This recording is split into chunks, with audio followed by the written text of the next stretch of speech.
all-time passing and total offense list and winding up a brilliant 1981 campaign, leading his team to a 7-4 record, with 3 of those losses coming by a total of 8 points. West Virginia counters with an equally fine signal caller in senior Oliver Luck, a Hall of Fame scholar athlete who holds every career record in passing and total offense, with the Mountaineers, who finished 8-3. Luck's #1 target, tight end Mark Rao, who caught a school record 61 throws this year. Defensively, Florida is led by number 85, All-American tackle David Galloway, one of just 2 senior starters on Charlie Pell's crew, described by many as the team of the future in the SEC. West Virginia's defenders include outside linebacker Darryl Talley, number 90, who's synonymous with the big hit and the big play. The Gators and the Mountaineers, aerial warfare in the 14th annual Peach Bowl, today on CBS.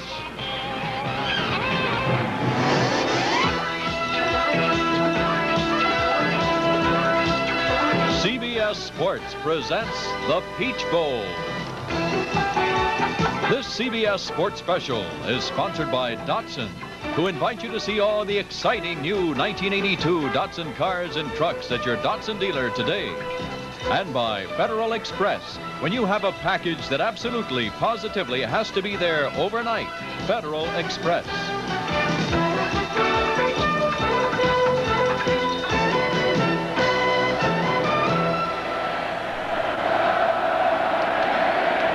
Welcome to the start of a great New Year's weekend of football watching, college and professional, on CBS Sports. We're normally the warm and sunny South in Atlanta, Georgia, but not so today. Hi, everybody. I'm Frank Lieber, along with Johnny Morris. Started to rain during the night. Temperatures in the 30s, and I think, Johnny, it could have an effect on the strategy of this game. Oh, yes. I had to bring my Chicago coat down here to get ready for this football game. As you mentioned, 2 good quarterbacks. Both teams like to air the ball out. They throw 50% of the time. And, of course, this mud, this situation could have an effect on that. But I hope they don't, because we want to have a good time to see some air, see some ball in that air. Well, neither team runs the football that well, but the runners could become a very big factor. That's right. As it gets muddier, they could go to the heavy-duty backs. Florida, of course, has James Jones. He's gained 671 yards, a good heavy-duty back. And on the other side of the coin, West Virginia's Dane Conwell. He has not gained too many yards, but the West Virginia coaches tell me that if they're going to win this football game, despite the fact they throw a lot, he has got to get yards up the middle for him. A man who is always prepared, regardless of the weather, is our colleague working with us down in the field, Dick Stockton. Richard? I don't know what you guys are talking about. I think it's a splendid day for football. Yes, it has been raining, although it is not raining right now. It is awfully cold here.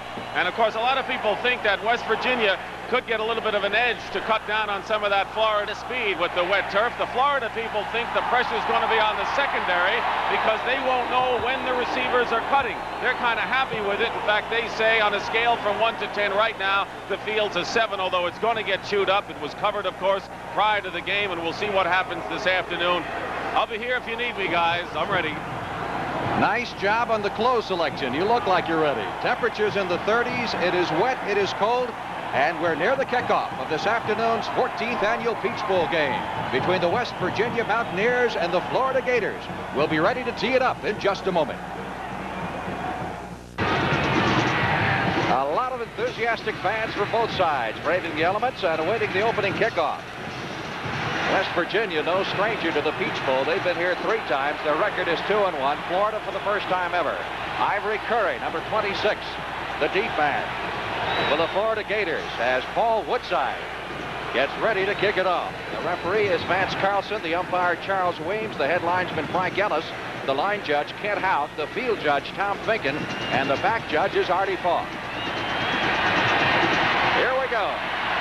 New Year's Eve bowl action from Atlanta, Fulton County Stadium.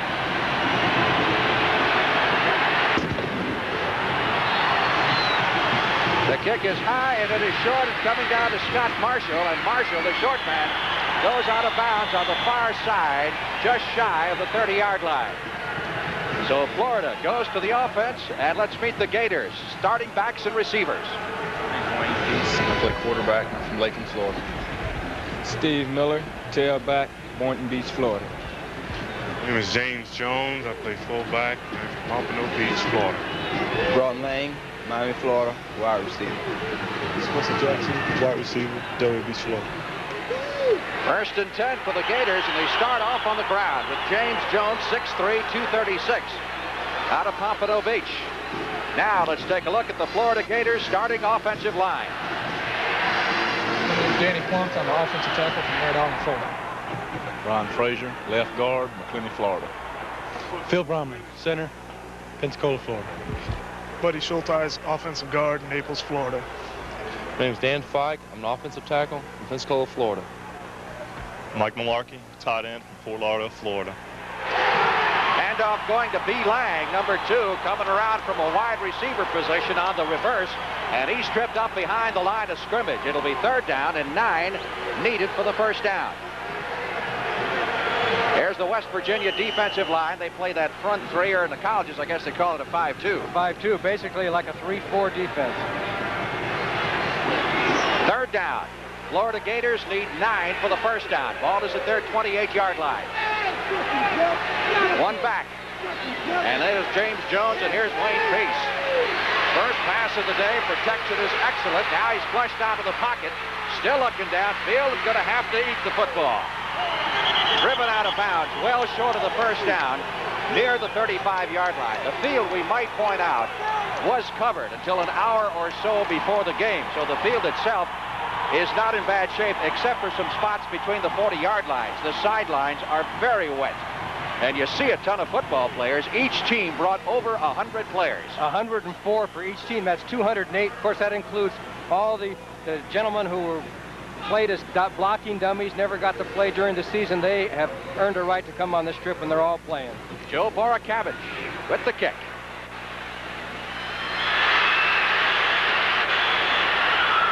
The receiver slipped and went down.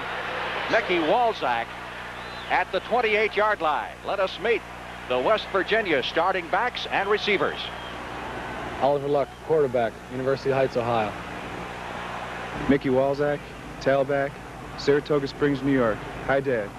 Dan Conwell, fullback, Burlington, South Point, Ohio. Gary Mullen, wide receiver, Clareton, PA. Hi, Mom. Wayne Brown, split end, Somerville, New Jersey. Here come the Mountaineers in white. First offensive play of the day. 1st and 10 from their 23-yard line. Lights already on here at the Atlanta Fulton County Stadium. And Oliver Luck back to throw on the very first play from scrimmage, hitting Billy Evans. And Evans is stacked up behind the line of scrimmage. Loss of 3 in the play, back to the 21. Let's meet the West Virginia offensive line. Frank Kinzel, Solon, Ohio, offensive tackle. Andre Gifts, offensive guard, Otter Hill, Maryland. Dave Johnson, center, Penn Hills, Pennsylvania. Hi, Dad. Mike Durrett, offensive guard, Charlottesville, Virginia. Keith Jones, offensive tackle, Charleston, West Virginia. Mark Rout, tight end, Roaring Spring, Pennsylvania. Straight handoff up the middle to Dane Conwell, the fullback, for short yardage. They lost 3 on the previous play. He got the 3 back, so it'll be 3rd down and 10 needed for the Mountaineers. And now let's set the defense for you for the Florida Gators. They also play that 3-man front. And watch out for number 85, Dave Galloway. He is a good one. He's a big one and one of the real pro prospects in this football game. Linebackers. 4 fine linebackers and the deep backs. 2 of their defensive starters are seniors. The rest underclassmen. All of the offensive starters are underclassmen as Luck breaks out for the first down to the 35-yard line. First down of the ball game. Oliver Luck on the quarterback draw. They have not done very much of that. It was offside against Florida. Obviously, the call will be declined. And West Virginia comes up with Oliver Luck on the draw, running the football. And they haven't got a lot of depth at quarterback. They got to hope he doesn't get hurt. Florida declined. First down. So the Mountaineers get the first down of the ball game at their 35-yard line. And you can see the crisscross blocking, great trap blocking right up the middle. And Luck takes it down, finally, number 18. That's Tony Lilly. Tony Lilly. Tony is a nephew of Bob Lilly, the former Cowboy great. There's Don Nealon, the head coach of the West Virginia Mountaineers, doing a great job in just his 2nd year. 1st and 10. Luck back to throw it. Little swing pass out to Walczak. And Walczak breaks a couple of tackles, gets beyond the 40 to the 43-yard line. Mickey Walczak, their 2nd leading receiver on the year, as he's stacked up by Bruce Baugh, number 47 of the Florida Gators. He caught 41 passes during the regular season, and as you saw, Oliver Luck just dumped that ball as he was swinging out in the flat, and that's what they like to do. West Virginia has a control-type passing attack, try and keep you off guard, and Luck is so smart. You know, he only had 1 B in college. I'd say that's pretty smart. 3.96, great average. Handoff goes to the fullback, Dane Conwell, youngster from South Point, Ohio, will be close for the first down at the 45-yard line. We may have a measurement. There's Charlie Pell. You talk about a turnaround guy. He's had a reputation of turning programs around. Yes, he did well at Clemson, of course, at Jacksonville State, and here at Florida. 10-1 his first year a couple years ago. Turned them around to 8-4, and this year 7-4, going in here to the Peach Bowl. Short of the first down. Third down, less than a yard. First down as Conwell plows up the middle to midfield. And West Virginia is on the move. Good running by Conwell as he broke a tackle by Fernando Jackson, who had a chance to stop him, to prevent him from getting the first down, but did not stop him. Conwell, as you see, hasn't really gotten all that many yards, but they have so many throws. They throw so much that it's hard for a running back to establish any kind of pattern for this West Virginia team. He's been bothered a great deal by injuries. 61% of the time, West Virginia puts the football in the air. Oliver Luck. Good protection over the middle to Mark Rao, the tight end. And Rao into Florida's end of the field down to the 44-yard line. Hit by Tom Wickman, number 95. He's got to be a marked man today with 61 catches on the year. Yes, and he caught a lot during the latter part of the season as he comes across on the drag. The lay out there, 2 linebackers there to get him, but they still complete the pass. Mark Rao, who is good for that 8-10-yard pass, and a key man in West Virginia's attack this afternoon, as you're going to find out. It'll be 2nd down 4 for the Mountaineers at the 44-yard line of the Florida Gators. Luck calling the signals. Walzak in motion. Luck going downfield and has Hollins at the 35-yard line. Rich Hollins making the catch. First down, West Virginia, and they'll spot it at the 32. He's a man who averages 21 yards per catch.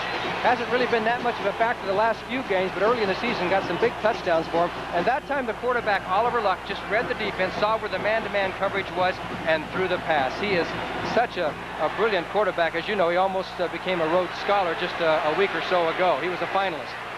He is now 4 out of 4 in the passing department. Number 66 for Florida is Robin Fisher, the nose guard. As the Gators are offside, which will move the Mountaineers inside the 30. It'll be a 1st and 5 at the 26. Robin Fisher doesn't make too many mistakes like that. He's another one of these all-academic students. They have a lot of good students on these 2 football teams.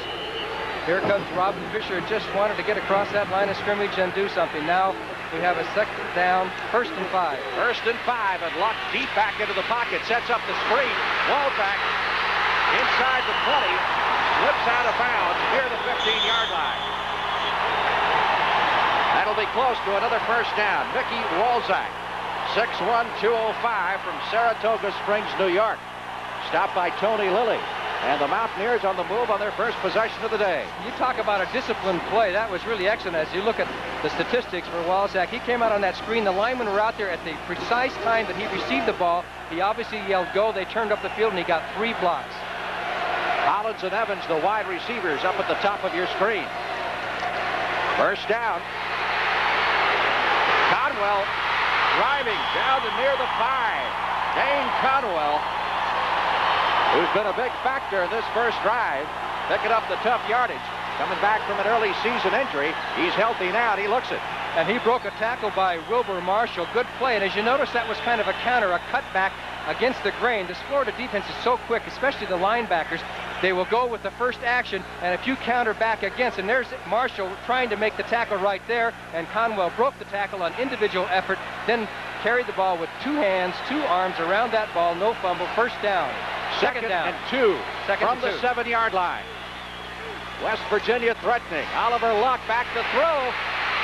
Gets rid of it. Touchdown. Fine catch by Walzak, number 42, and the Mountaineers are on the scoreboard.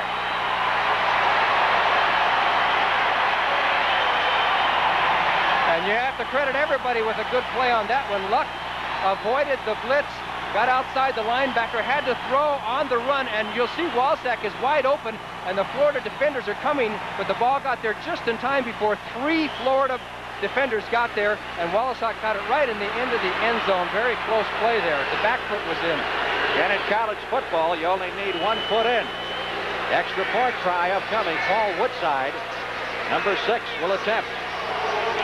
Jody McCown, the punter, is the holder. The kick is good. 7 minutes, 52 seconds left to play in the opening period. Here at Atlanta, Fulton County Stadium, West Virginia, leading Florida 7-0. When you reach age 55, you're wanted by Kemper, because drivers your age or older are among the safest on the road. So the Cavalry wants you. Most Kemper companies offer drivers 55 and over a special discount now and guaranteed renewal at age 60 and beyond if you've been with us for the 5 previous years. For auto discounts and guaranteed renewal, call out the Cavalry. Once you compare Kemper, you'll ride with us.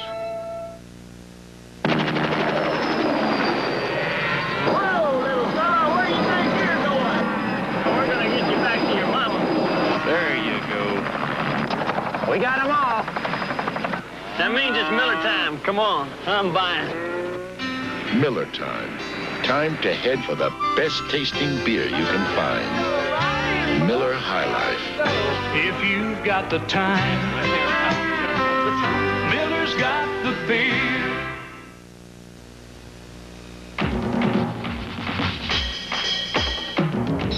You have questions. We're going after the answers on the CBS Evening News.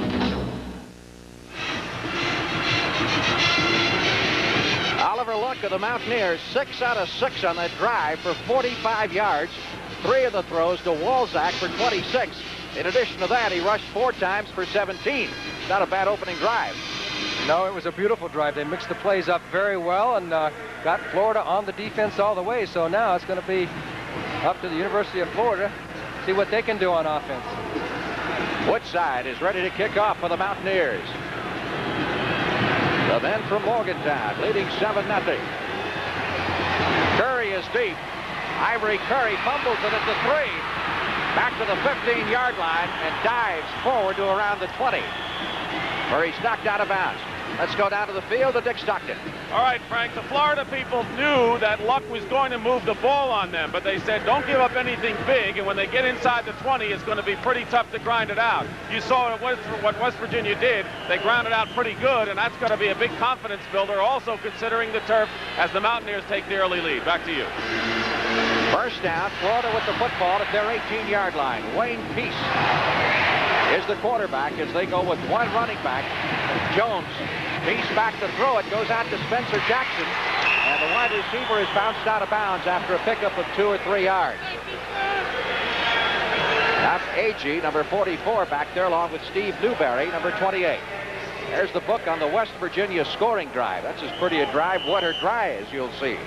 That's about 6.5 yards per play in 5 minutes and 36 seconds. Not too bad. Luck kind of nickeled and dimed him to death with his passing game. Really mixed it up, moving down the field.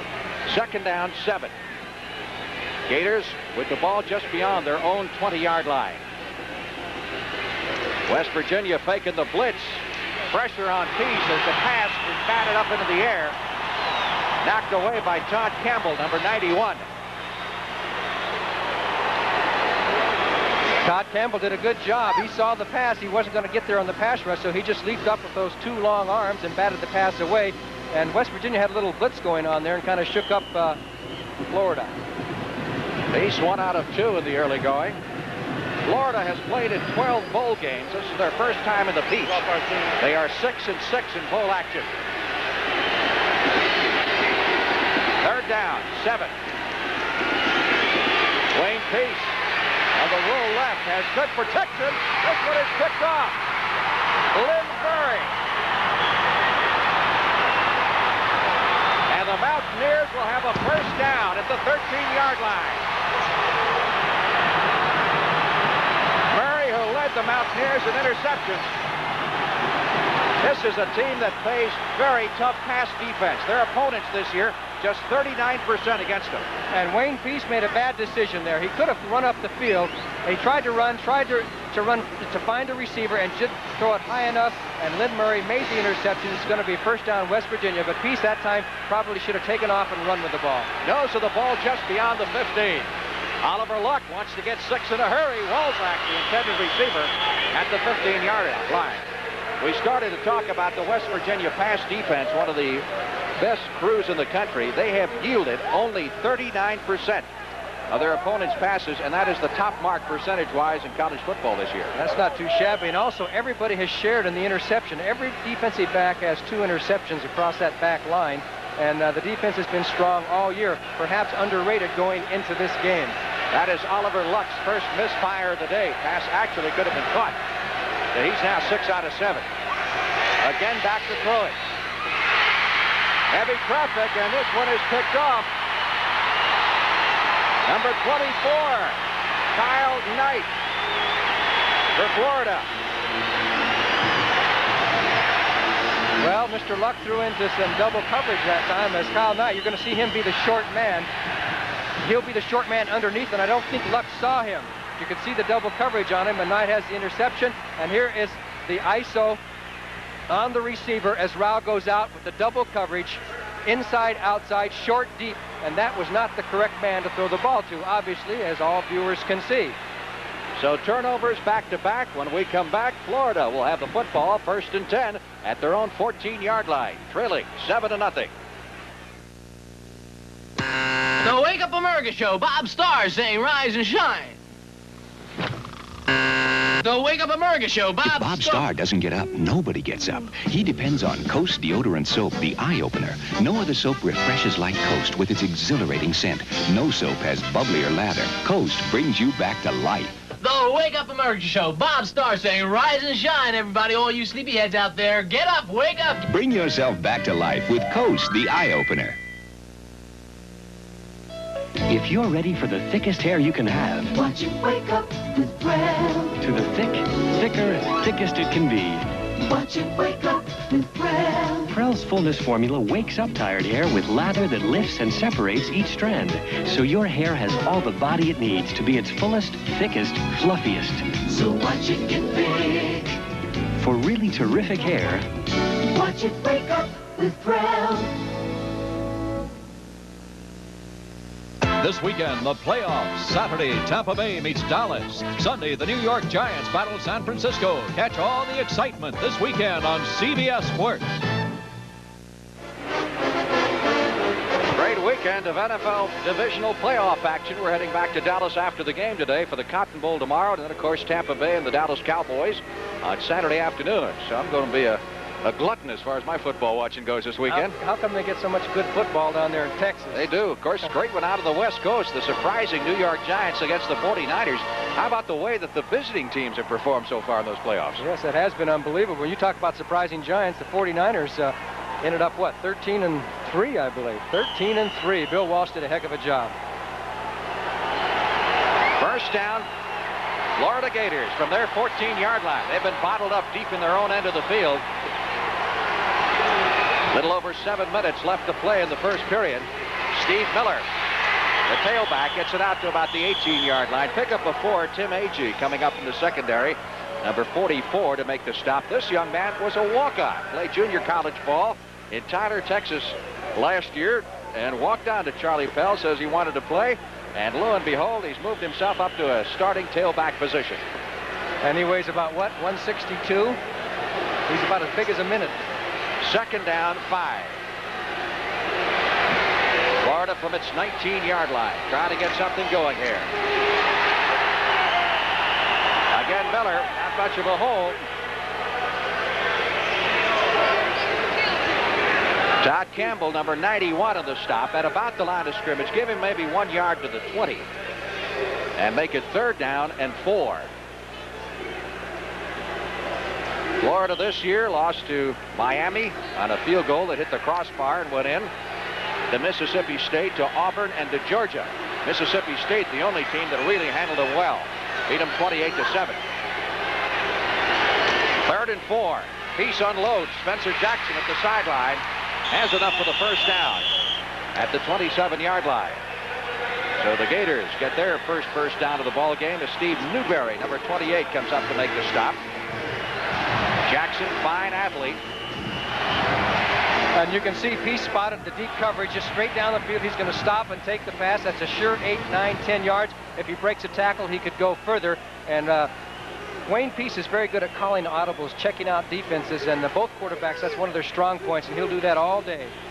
1st and 10 for the Gators from their 28-yard line. Pitch goes to the tailback, Miller. Across the 30, out to the 33-yard line. He got 4, maybe as many as 5 yards. On that particular play, Jeff Seals, number 80, coming up to make the stop.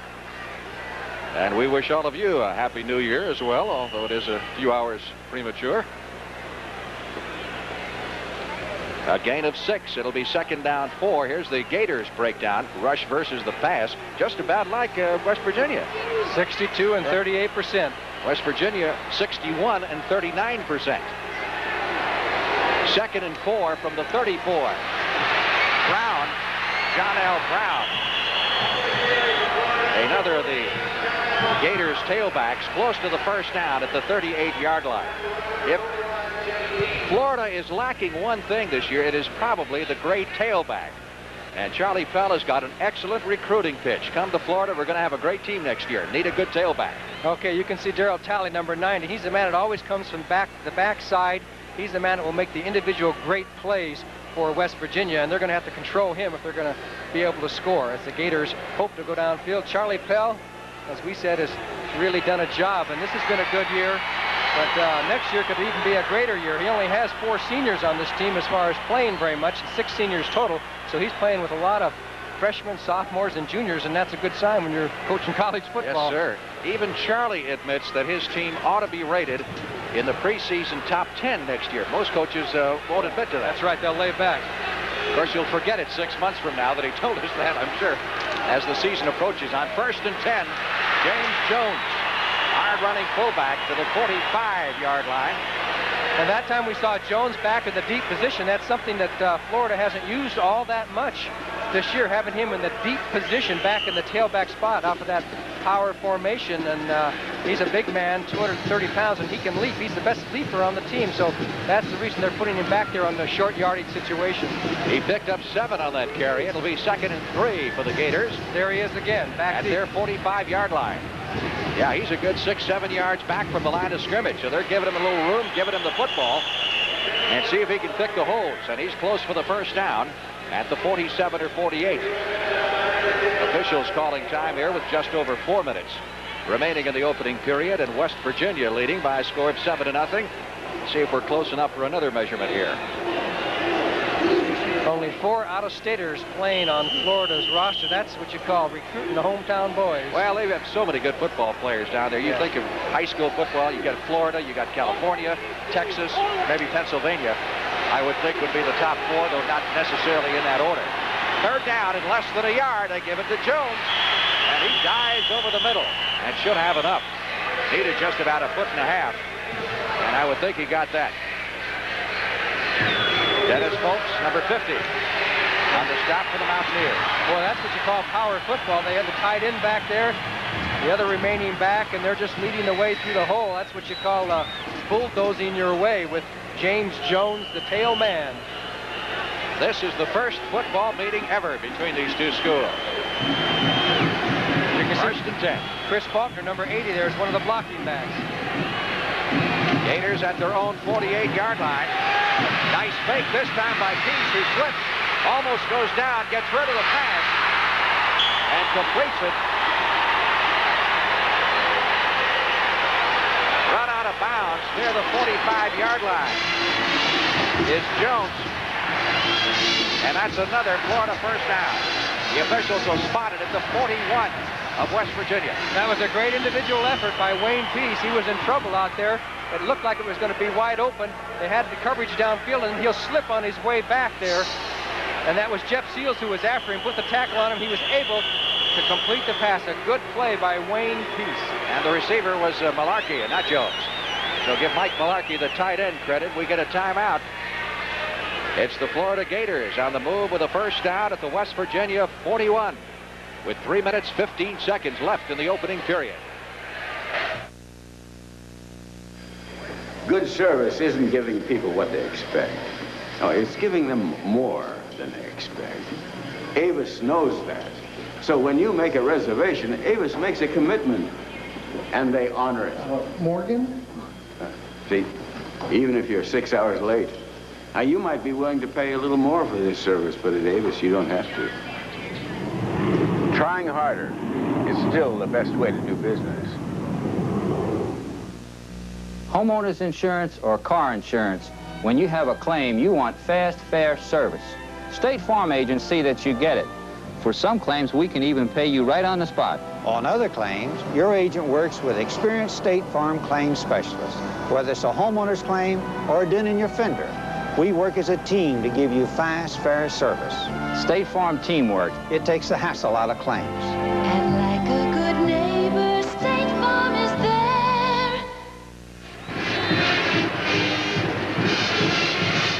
Frank Lieber with Johnny Morris and Dick Stockton from Atlanta's Fulton County Stadium. Late in the first period, Florida trailing West Virginia 7-0 as Wayne Peace, the sophomore quarterback, ducks into the huddle.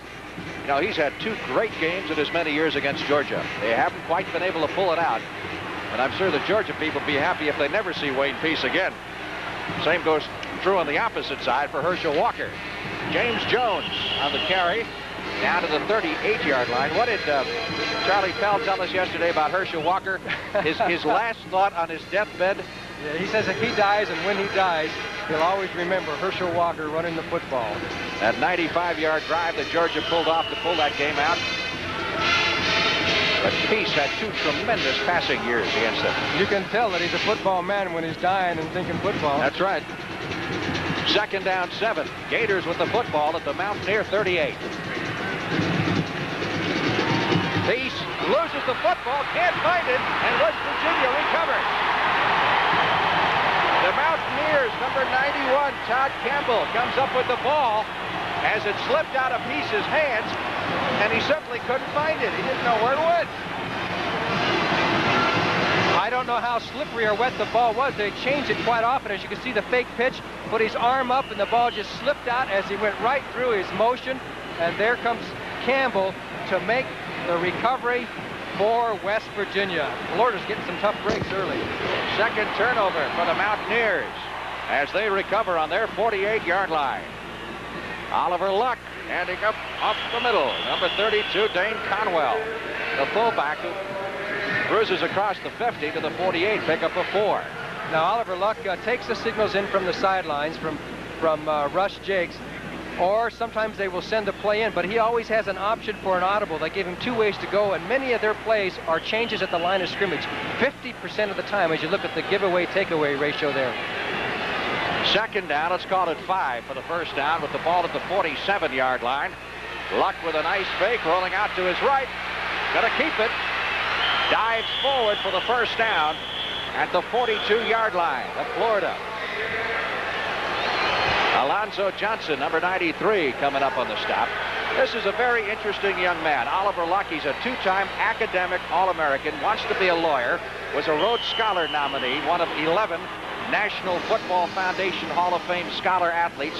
When you're thinking about a scholar athlete, I think this is a guy you're talking about, right? The perfect example. And he was actually a finalist. And notice here how he gets under Alonzo Johnson. He doesn't run all that much, but he dipped under, and he's run more in this game than he has in the last 2 or 3 games. They figure that it's the Peach Bowl. Balzac up the middle to the 35-yard line, sliding for the last 3 or 4. That's a pickup of 7, second and 3.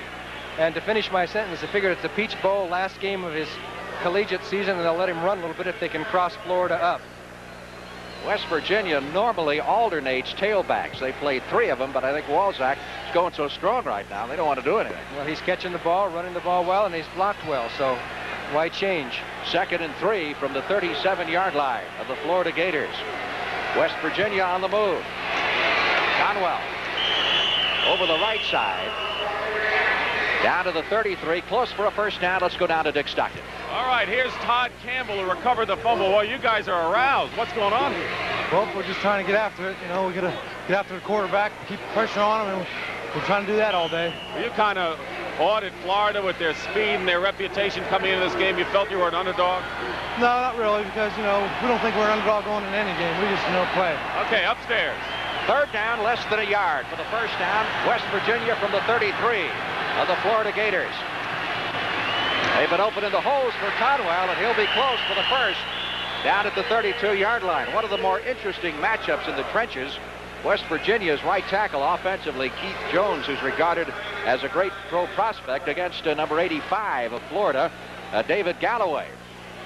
Galloway goes, well, he's gone as high as 285. They say he's down to about 269 right now. He's one of the few seniors on the Florida team and a surefire pro prospect. That's pretty good size, 6'3", 274. And you're going to see some of him before this football game is over. And this is a big game, not only to win, it's a first down, not only to win for these football players, but the pros are watching them. There are no games to interfere. The scouts aren't all over the country like they are during the regular season. They're watching these players play in this Peach Bowl, and it means a lot to them. Every one of them knows that there's a lot of eyes on them. That's what creates the pressure for a football player. It's nothing like it. You're playing in public eye. If you make a mistake, everybody sees it. Seconds ticking away, and they do not get the play off before the quarter ends. So the two teams will change ends of field here at the end of one period of play at the 14th annual Peach Bowl game at Atlanta Fulton County Stadium in Atlanta, Georgia. Florida trailing West Virginia 7-0. With all these shave creams, how can we dare call Rise Super Gel Super? Because it's got two great things going for it. First, Super Gel's micro-emulsion formula sets up your beard for a super close shave. And second, Super Gel's special lanolin formula leaves your face feeling smooth. So if you want a close shave to look super... And feel super, too. Here's the gel for you. Rise Super Gel. Called super because it is super. Something's going on in the back of this economy car. You can cross your legs in a Nissan Stanza. The new front-wheel drive Nissan Stanza. Only at your Datsun dealer. 5-passenger room in a high-mileage car. I can cross my legs. We fly past the pump. It feels like a limousine. And I've got power for passing. The affordable new Nissan Stanza at your Datsun dealer. Datsun, we are driven. It's coming. It's taking over in offices coast to coast. It's the paper block. It's packed with important papers that should move out of your office fast, but can't get loose. This is a job for the Federal Express overnight letter. It costs only $9.50 when you drop it off, and it actually gets there overnight. So you'll never have to worry about the paper blob again. Federal Express, when it absolutely positively has to be there overnight. Countdown with host Donny Osmond and Donna Mills in New York, Nikki Gilly in Texas, and the Pointer Sisters in Las Vegas. It's CBS's Happy New Year, America, New Year's Eve.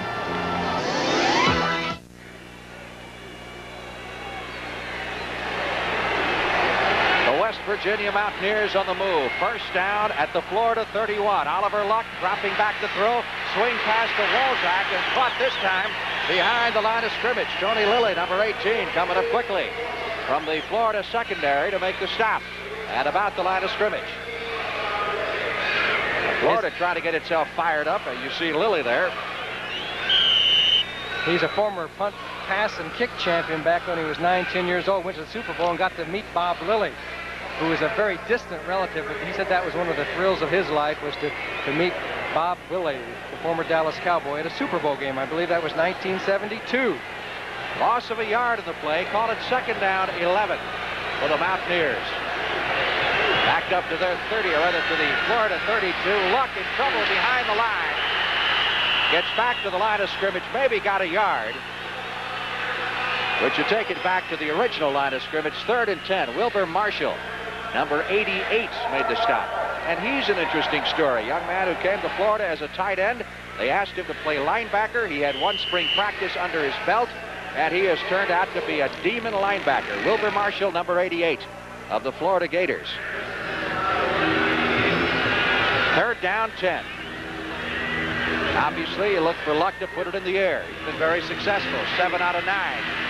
Protection is good. Gets the pass away. Incomplete at the 15-yard line. The intended receiver was Wayne Brown. And Ivory Curry, number 26, put the hit on him. And a good hit by Ivory Curry, and his reputation is he'll hit you. He proved it on that play because the pass was there. It should have been caught, but the jolt by Curry is the only thing that prevented the reception. Line of scrimmage is the 32. The field goal attempt will be from 49 yards away on a wet field by Paul Woodside. And his longest, as you can see, is 33, so this is 16 yards beyond his longest. High snap. It's up. It's a little short, just under the crossbar. He was straight on, but not quite enough leg. So Woodside, who was a walk-on in West Virginia, fails on the field goal attempt. Florida takes over. First down at their 32. Here's how Texaco Research is working to make cars lighter to give you better mileage. Watch.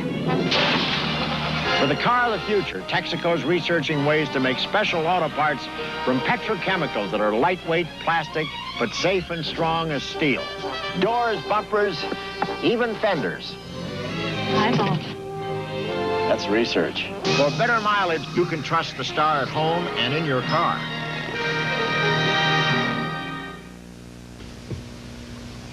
I'll try almost anything. So when Mattel Electronics asked me to compare their Intellivision games with Atari, I gave it a try. I compared Atari baseball with Intellivision and found Intellivision played much more like real baseball. Then I compared Atari football with Intellivision. Again, Intellivision played more like the real game. In my opinion, if you try them both, there's only one conclusion you can come to. Intellivision from Mattel Electronics. Tomorrow, the legendary Bear Bryant and his Alabama Crimson Tide meet the Texas Longhorns in the Cotton Bowl. A Happy New Year on CBS Sports. The legendary Bear Bryant going for number 316 against the Texas Longhorns of Fred Akers. And you can watch it from the Cotton Bowl, one of the great New Year's Day classics. And Charlie Pell used to play for Bear Bryant, didn't he, a long time ago? Seemed to me every coach in America did at one time. You run into so many of them who have been assistants on that staff. First and 10, Florida. Gators at their 32-yard line. Trying to get a drive going. Wayne Peace with the handoff to Miller. Bounces off the tackler behind the line and is dropped for a big loss. Back at the 23-yard line.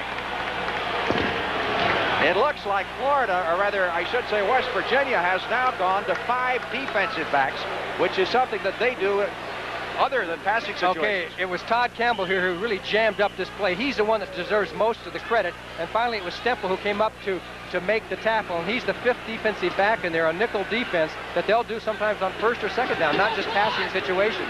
A loss of 7. It is second down, 17, with the ball back at the 23-yard line. Blitz. There's the blitz. He's trying to get away from it. Throws on the run.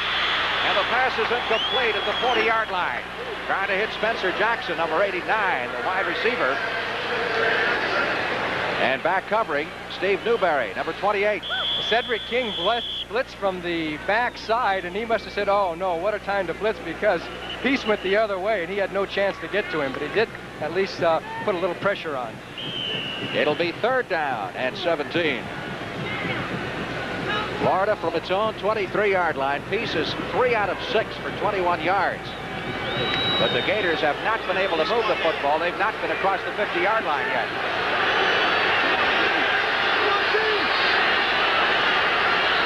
That's Miller, the tailback, in motion. Wayne Peace again blitzed back at the 10-yard line and dropped at the 8. Don Stemple, the 5th defensive back, came from the outside and put the pressure on with a safety blitz. West Virginia fans love it, and there are a bunch of them here, 14,000 of them.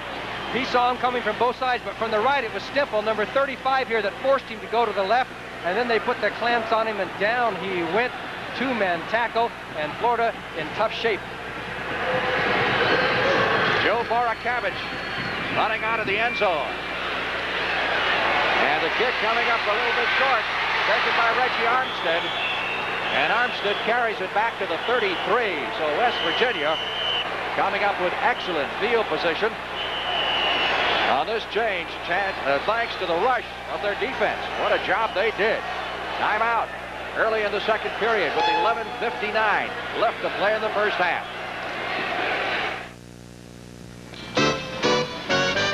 First day on the job. The boss will like my thinking. Like being smart enough to buy a new Datsun 210. To get fantastic gas mileage and great value, like power front disc brakes, rear window defroster, and more, at no extra cost. If he only knew how little I paid. Dumb Ty Bromley, smart car. Smart money goes in the Datsun 210.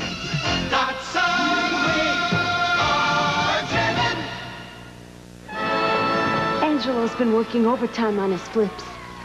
He needs the deodorant that works overtime. Senator, Joe's been working overtime to get his story. Well, he needs the deodorant that works overtime.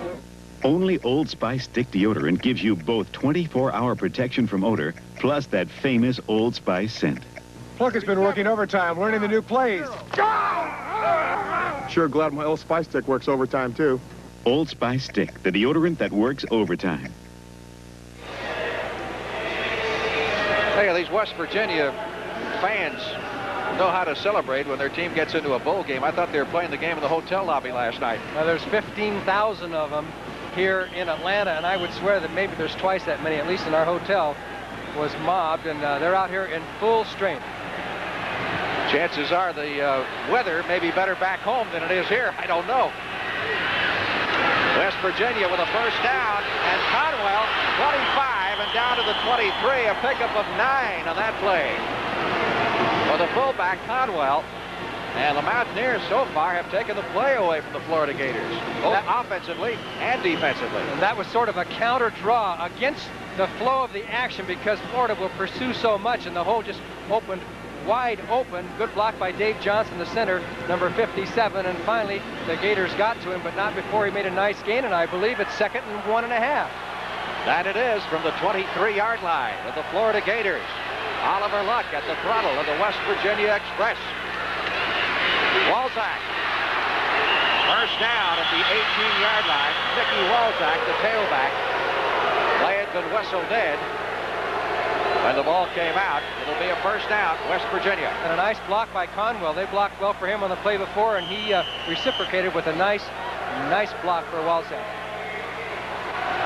Oliver Luck this year had the first, or I should say in his career, has had the first, third, and fourth best passing years in West Virginia history. He set records just about every year. Again, Conwell, the fullback, driving inside the 15 to the 14-yard line. And Florida apparently powerless, trying to stop him as Lilly comes up from the secondary to make yet another tackle. And as they say, when the guys in the secondary have to make the tackles, you're in big trouble.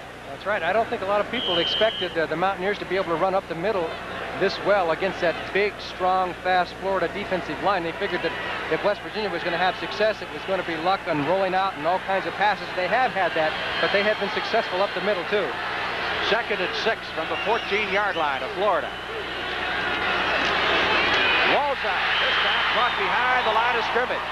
They needed a big defensive play, and they got it. Marshall, number 88, came flowing through there, along with number 49, Fernando Jackson, to make the stop for a loss back at the 18. Loss of 4. It'll be 3rd and 10. There's Wilbur Marshall, the young man who came as a tight end. Had 2 pretty good football players in front of him. They said, in effect, you want to play football here, you might consider switching to linebacker. And he did.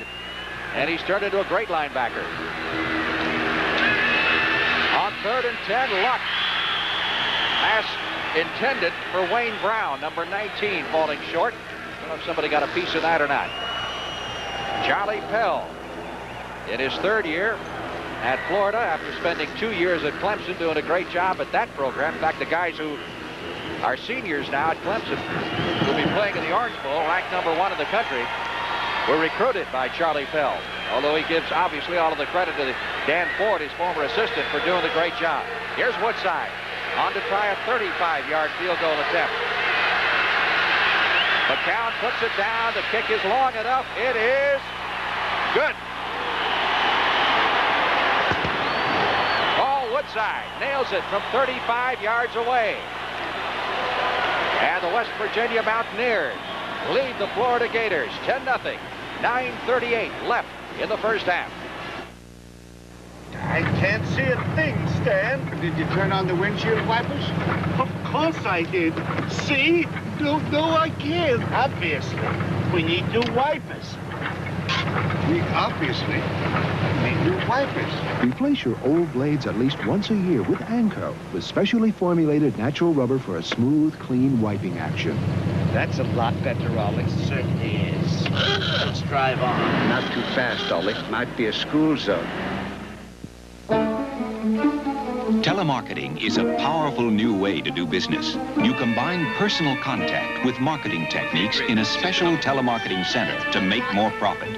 Through the Bell Network, the world's most advanced information management system, you sell your marginal accounts, qualify sales leads, service customers, run direct response promotion. Bell has the knowledge. We'll show you how to manage it. Hi there, I'm Bonnie. Join Bonnie Franklin in her first variety special with guest stars Michelle Lee and Joe Namath. Bonnie and the Franklins, Saturday. A reminder to spend New Year's Eve with CBS on Happy New Year America, starring Donny Osmond and Marilyn McCoo at the Waldorf Astoria. Don and Bills with the traditional Times Square Ball. The Pointer Sisters with Les Brown and his band of renown in Las Vegas, and Mickey Gilley and the Urban Cowboy Band from Pasadena, Texas. Great way to usher in the new year, starting at 11:30, 10:30 Central tonight on CBS. Woodside to kick, Ivory Curry. Number 26 is the deep man. West Virginia leading by a score of 10-0. Curry fields this one at the 8. Back to the 15, 20, 25, 30. Curry stopped just short of the 40-yard line. Good job of running back the football as Steve Newberry, number 28, made the stop. As Ivory Curry doubles as a kick returner and a defensive back. West Virginia's schedule, they say, was not as tough as Florida's. They played some pretty good folks. They finished 8-3, their best year since '75. And their losses were just pretty good football teams. Pittsburgh and Penn State, two of the losses. I'd say they're pretty good. And the other to Syracuse. 1st and 10, Florida with the football at its 38-yard line. Wayne Peace, sideline throw. Spencer Jackson pulls it down at the 45-yard line for a pickup of 6. Call it 7. It'll be 2nd down and 3 for Florida. That was obviously a check-off, but you can see go straight down the field about 8 yards. The only man they have to worry about is Lynn Murray, number 2. He's the safety, and he sometimes will spot that and come over. It could pick that off out in the flat. He doesn't have to worry about the cornerback. He has to worry about the safety on that. Pretty good use of the left hand there by Spencer Jackson. 2nd down, long 3 for the 1st down. They go up the middle to Steve Miller, the tailback. He gets the 1st down, spinning out of the tackle near the 50-yard line. Dave Oblak, number 55, the nose guard, made the tackle for West Virginia. 4th time for the Mountaineers in the Peach Bowl. They are 2-1 in this game. Here we're talking about Oliver Luck and his academic credentials.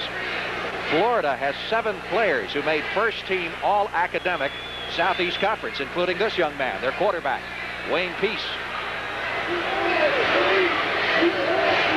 From the 49, they go with the reverse to Jackson. Jackson to the 50-yard line, and when all is said and done, he'll get back to the line of scrimmage, and that's about it. The reverse going from Peace to the tailback, Steve Miller, who handed it to Spencer Jackson, the flanker. And the man they didn't fool was Cedric King. You're going to see number 15. Now, it's a good idea. It was a real good idea. Come back on the reverse to keep him honest, but watch number 15 come through here and make the initial hit. Pretty good play by West Virginia and staying home where you're supposed to be. 2nd down, 10. John L. Brown has replaced Miller at the tailback position. Peace on the delay. Handing off to Lorenzo Hampton, number 7, who has just come into the game. He's the 2nd-string fullback. And Dennis Folks, number 50, makes the stop for the Mountaineers. And Jeff Dean was also in on that, number 41. Good tackle, good tackle. Loss in the play back to the 47. It'll be third down. Let's call it 12 for the first down for the Florida Gators. They have been across the 50-yard line once here in the first half.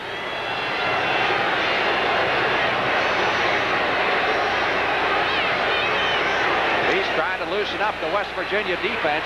Flag down as the pass swung out on the far side to Howard Akers, number 6. Got back to about the line of scrimmage. Steve Newberry, number 28, uncovered. Let's see what the penalty is about. Going to go against Florida. And one thing you may have noticed is that Florida's gotten away from a lot of the motion and that they've simplified things, put in 3 wide receivers there. Vance Carlson, the referee, with the indication. I tell you, West Virginia's so pumped up here. It's a punting situation, but they're in effect saying, let's shove them back. We can stop them anyway. Give them third down over, we get a little better field position. Well, I think they're trying to decide as to whether Florida would try and go for a first down with about 3 yards to go or so. And they probably wouldn't, so I would imagine they would refuse the penalty. Well, now we'll get the call here from the referee, Vance Carlson. You have to wonder because it's a big walk-off. It's a big penalty and puts them way back. But they did have a 4th down and about 3 or 4 situation, and it would be kind of foolish to not punt. Remains the same, 3rd. Well, that's confidence in your defense. Oh, that right? really is. That's what I was saying. Those West Virginia guys are so pumped up out there. They're saying, shove them back 15. We'll get better field position. We'll stop them anyway. Well, now they're looking at 3rd down, but they've got a ton to go. They've got to get all the way down to the 40-yard line, the opposite end of the field for the first down. So they're looking at some 27 yards for the first. Timeout. We'll be back in Atlanta in just a moment. Here's to good friends. Tonight is kind of special. So long, fellas. Hey, Jim, how you doing? I'm hot, cold, thirsty. Call me a cab. 10 minutes, I have you back at the lodge. I can't make it. 10 minutes, I have you back at the lodge drinking a Lowenbrow. I can make it. When you want the taste of a truly great American beer, tonight, let it be Lowenbrow. Where would I be without you guys? Probably still out there in the snow somewhere. If we had never wondered about the wonder of flight, the ground would still be our limit. Wonder is the reason behind The Search for Solutions, a series of free educational films that introduces young people to the joys of curiosity and encourages investigation. Phillips Petroleum is proud to provide this series because once young people learn how to learn, their only limits are their own. Caring for your car and more. That's performance from Phillips Petroleum. Welcome back to Atlanta and the 14th annual Peach Bowl game. As you look at Charlie Pell, who's on a rough first half, the head coach of the Florida Gators, his team trailing by a score of 10-0. Charlie's 40 years old. Young man with the headset there is Lee Griff. He coaches the wide receivers. 3rd down and about 25 for the first down. Peach fires it downfield, completes it to Akers, but still way short of the yardage needed for the first down. They wound up about where they would have been had they refused a penalty. Yes, and actually before it was actually 4th and 13 rather than 4th and 3, which was even more surprising that they decided to take the penalty. At any rate, it's going to be West Virginia's ball in a second. As Joe Borkiewicz prepares to punt. He's punted twice so far, averaging, well, he kicked it 42 yards the first time, 34 the second. Drury is deep. Willie Drury signaling for the fair catch, lets it sail over his head, and the Gators will down it inside the 5-yard line, right on the 5. Let's go down to the field and Dick Stockton. You know, Frank, everybody is puzzled on the West Virginia bench as to why they took that penalty, but obviously it worked for them. In 7 of the 11 games the Mountaineers played, the starting quarterback on the opposition was out for one reason or another. They didn't play a tough schedule, as Frank said, but they're obviously rising to the occasion today, but they got a long way to go, and we'll find out what the Florida defense is all about on this drive that's about to start. Back to you. Well, a lot of people figured, Dick, that the Florida defense, and particularly that strong defensive line, would be able to put some pressure on Oliver Luck, a West Virginia quarterback. It hasn't happened so far. He's 7 out of 11. West Virginia sticking to the ground game as Dane Conwell gets it out to the 7-yard line. Not much there. Dave Galloway with the big tackle right inside. That was the kind of a play where you can see where Galloway shines. He just threw off the blocker, made the tackle.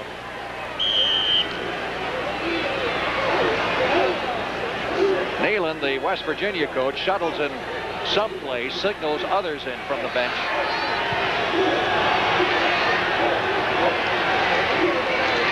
Again, Conwell to about the 10 for a pickup of 3. It'll be 3rd down 5 as Tom Wigman, number 95, comes up from the Florida linebacker position to make the stop. Florida, Charlie Pell told us, runs from 90 different formations, and Pell estimated that West Virginia has used better than 100 different formations this season. That's what you call offensive football, wide open, have fun. However, Florida has not used that many formations this game. 3rd down, a little less than 5 for the 1st down. And they stick on the ground, and they're going to have to punt.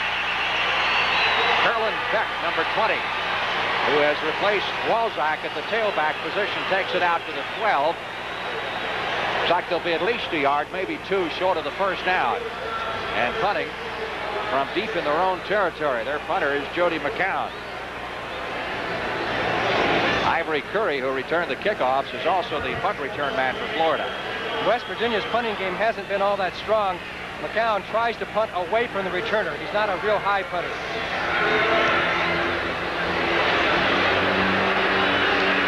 Nailed it at the 50-yard line. Ivory Curry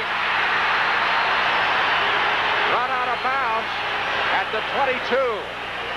1st down, Florida.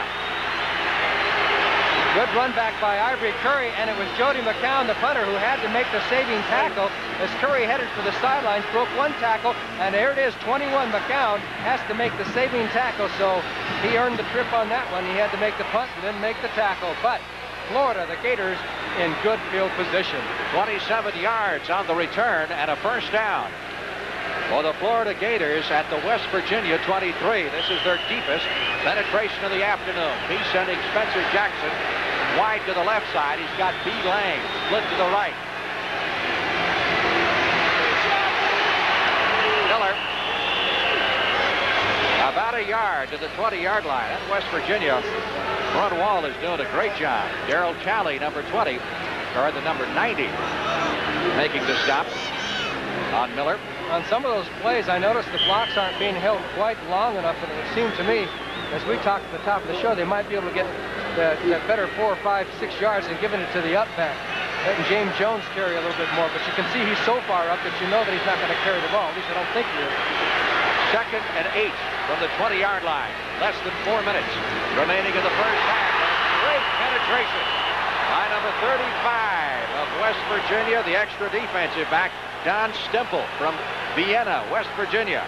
Big play. Yes, he's a hard-nosed kid, and they're not afraid to bring him in, even on running situations. When you bring in that 5th defensive back, they say you hurt yourself, but he comes in across from that, actually a strong safety position, makes the great tackle, and Florida now in a long passing situation. Let's see what they do. 3rd down, 14, as the Mountaineers have shoved them back to the 26-yard line. Their biggest success so far has been when Peace rolled out. Peace is 5 out of 8 to 39 yards.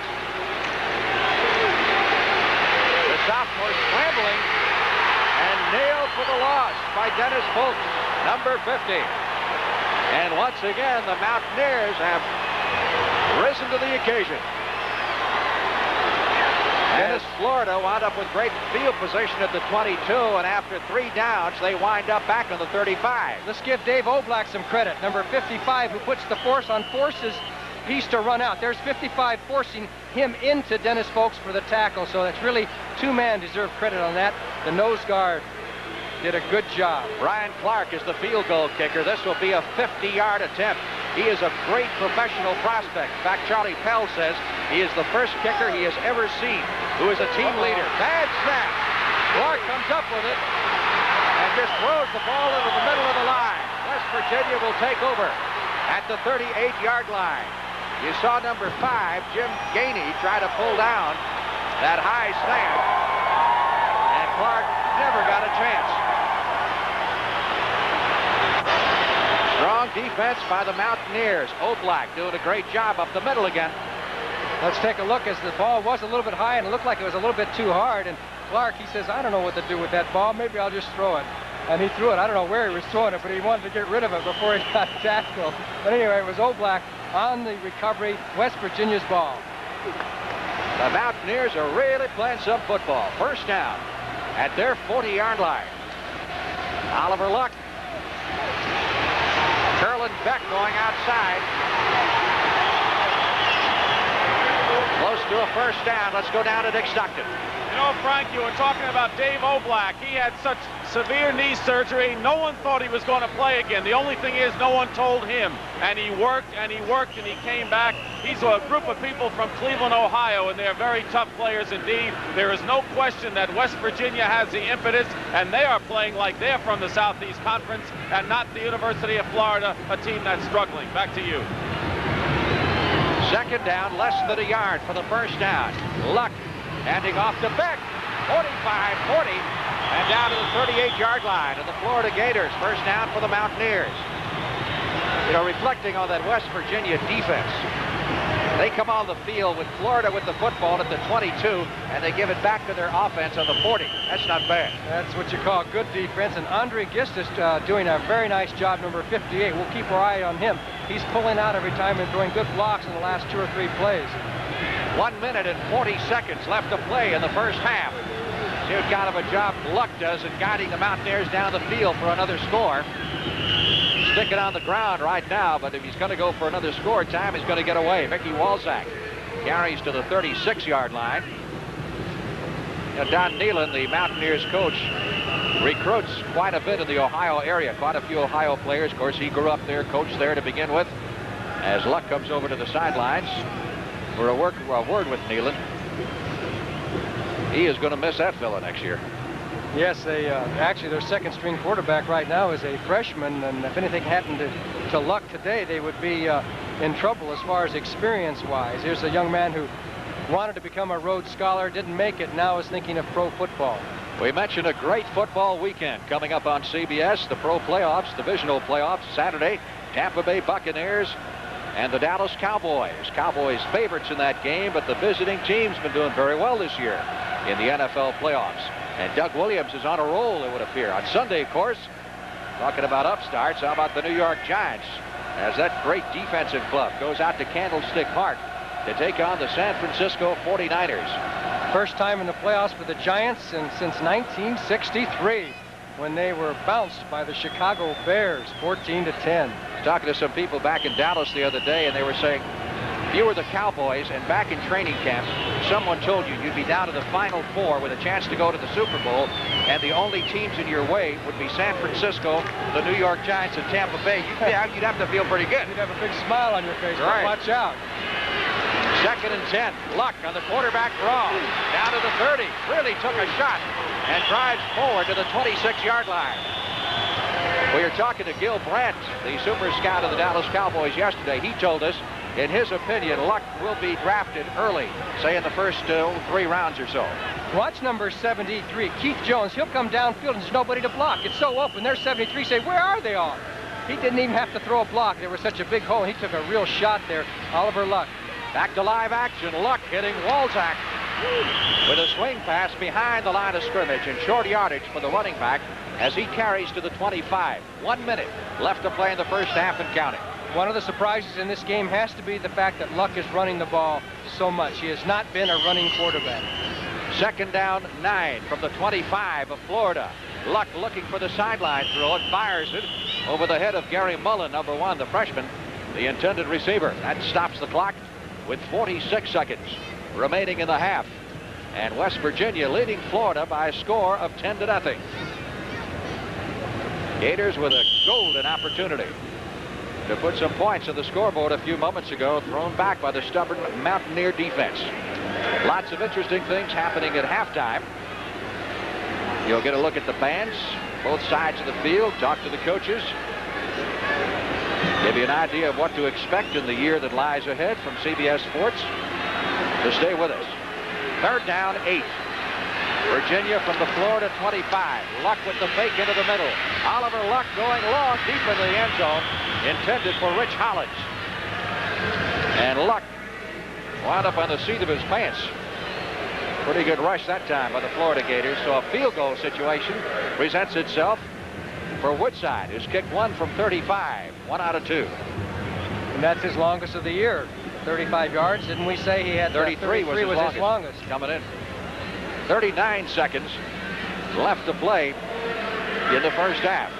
Ball will be spotted at the 32, so this will be a 42-yard effort. And this would be his longest of the year if he makes it.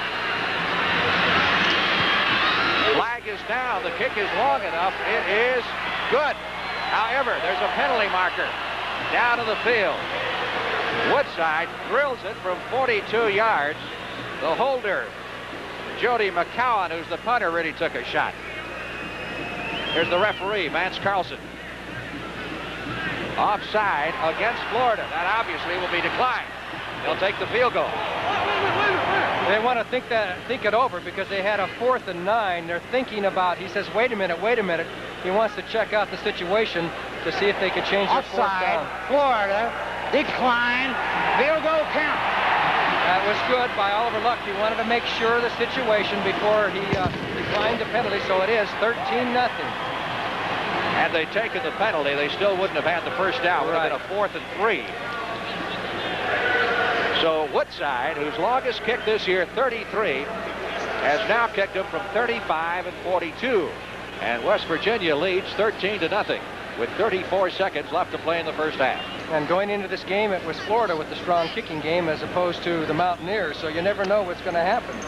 You know, next year is the 50th anniversary of the Southeastern Conference, and Florida has never won a Southeast Conference title, and they may get there next year or be awful close. They start out with a real tough schedule next year. I know that. I know they play USC early, but... and Miami, they open with Miami. They've got a very tough schedule. LSU. They got a lot of people coming back. They have a lot of people coming back. West Virginia, same thing. They've got Oklahoma on their early schedule. Ivory Curry is deep. Woodside kicking off high. And Curry fields it at the 8. Back to the 20. And down at the 27-yard line, we got a loose ball, and the Mountaineers have recovered it. Curry fumbling when hit. And let's see if we can pick up who picked it up. Looked to be number 26. That's Alan Moreland off the specialty unit of West Virginia. And the Mountaineers will have a chance to put some more points on the board with 30 seconds left to play in the half. It looked like it was kind of a late fumble. Let's take a look as Curry comes up. He's hit. I heard a lot of whistles, but finally he's down. The ball comes out just as he was ready to hit the ground. First down from the Florida 28. Oliver Luck going for 6, intended for number 19. Wayne Brown, the rookie, or I should say, freshman wide receiver. Rookie in college play, of course. Collins, another wide receiver, being sent in by Neyland with the next play. Better get used to this college football on CBS. You're going to be seeing a lot more of it in 1982. NCAA football for the first time since 1963 on CBS. Second down, 10. Penalty markers down. Luck off the fingertips of his tight end, Mark Rao. The thing about Rao, they've held him in check pretty well. He's caught only one pass for 7 yards. Well, they're waiting for him when he comes across there on that drag. There was a penalty against West Virginia, I believe. It looked like maybe Hollins might have left the line of scrimmage a little bit too soon. So the option lies here with the Florida Gators. They have 7 captains, including number 49, Fernando Jackson. Talking things over with the referee, Vance Carlson. I think the decision here is whether they would want to take the penalty to force them back further, because there's only 17 seconds, and the down situation is not that important. West Virginia. It's the field goal situation. Second down. That moves it back to the 32-yard line. It'll be second down, 15. But the clock obviously a factor now with 17 seconds left to play in the half. West Virginia leading, surprising a lot of folks. with their play here in the first half, 13-0. Rao, the tight end, 85, is dragging a lot of people out of the middle. It seems like a delay with the back over the middle would be good. Could be. They're paying too much attention to him. Luck. Good rush this time by the Gators. Gets it away. Intended for number 3, Billy Evans. Cutting across the field at the 5-yard line. Back defending was Lilly, number 18. Charlie Pell says Lilly is about as good a safety as he's seen in his day. And they're not going to mess around. They're going to go for their field goal shot right now, I believe. 12 seconds showing on the clock. Woodside is in there. Hard to tell because this stadium is completely enclosed, circular bowl-type stadium, which way the wind is blowing. This is going to be a 50-yard effort. He's 2 out of 3. Hitting from 35 and 42 yards. This one, oh, it's going to be close. Yes, he made it. It just got over the crossbar from 50 yards out, and Woodside is being mobbed.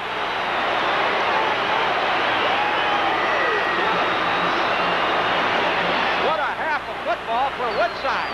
The 3 longest kicks of his career coming in the first half of this game. 35, 42, and now 50 yards. And he had only kicked 4 of 7 coming into this game. He wasn't even the starting kicker early in the season. You are right, and that makes a big difference on the score. 16-0 instead of 13. That's 3 scores, at least for Florida. Well, Woodside has done a job for his coach, Don Nehlen, and the Mountaineers today. Most people figured, as you said, that Florida would have the edge in the kicking game with Brian Clark, who's a great senior kicker. But it hasn't happened. He's hit 3 out of 4. 6 seconds left to play in the half, so this should be the final play of the first half. They're giving Woodside credit for a 49-yarder on that last attempt, and that, by the way, is a new Peach Bowl record for distance. Up the middle it comes. Picked up by Scott Marshall. Fumble. Time has run out. West Virginia recovers the fumble, but the clock has run out. Here in the first half as the Mountaineers, Reggie Armstead, number 24, came up with the ball. A great first half of football for West Virginia as they lead Florida 16-0, and their fans are going mad. They love it.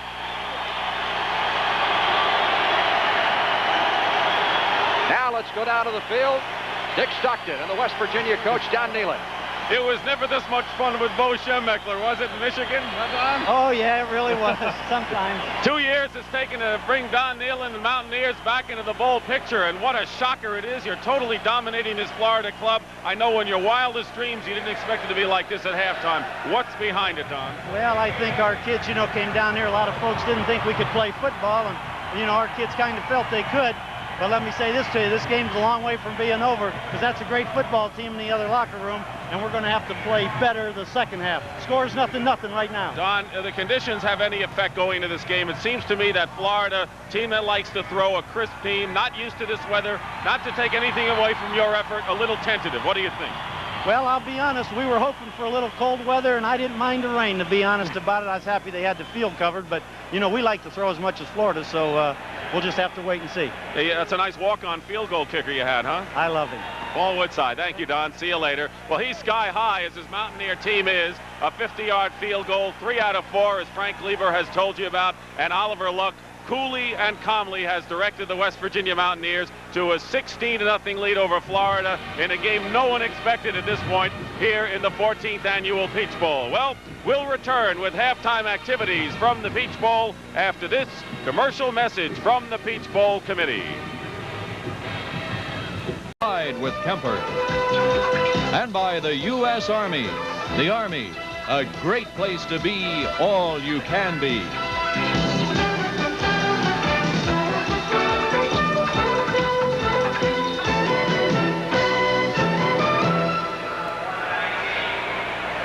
Welcome back to the Peach Bowl in Atlanta, Georgia. Frank Lieber along with Johnny Morris and our colleague Dick Stockton, and thanks to Dick for the fine job on the halftime show as we near the start of the second half of play. You and I were just looking over the statistics.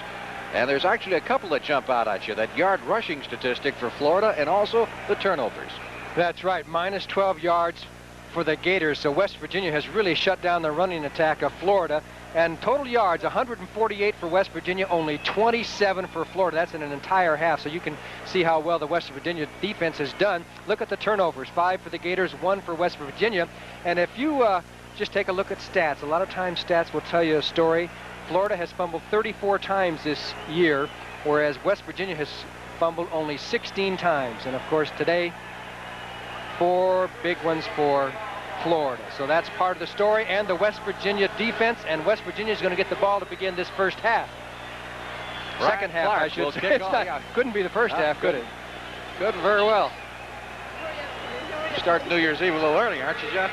That's right. I'm kind of looking forward to New Year's Eve. Ryan Clark will kick it off, the senior veteran. For the Florida Gators, Armstead is deep, and so is Drury.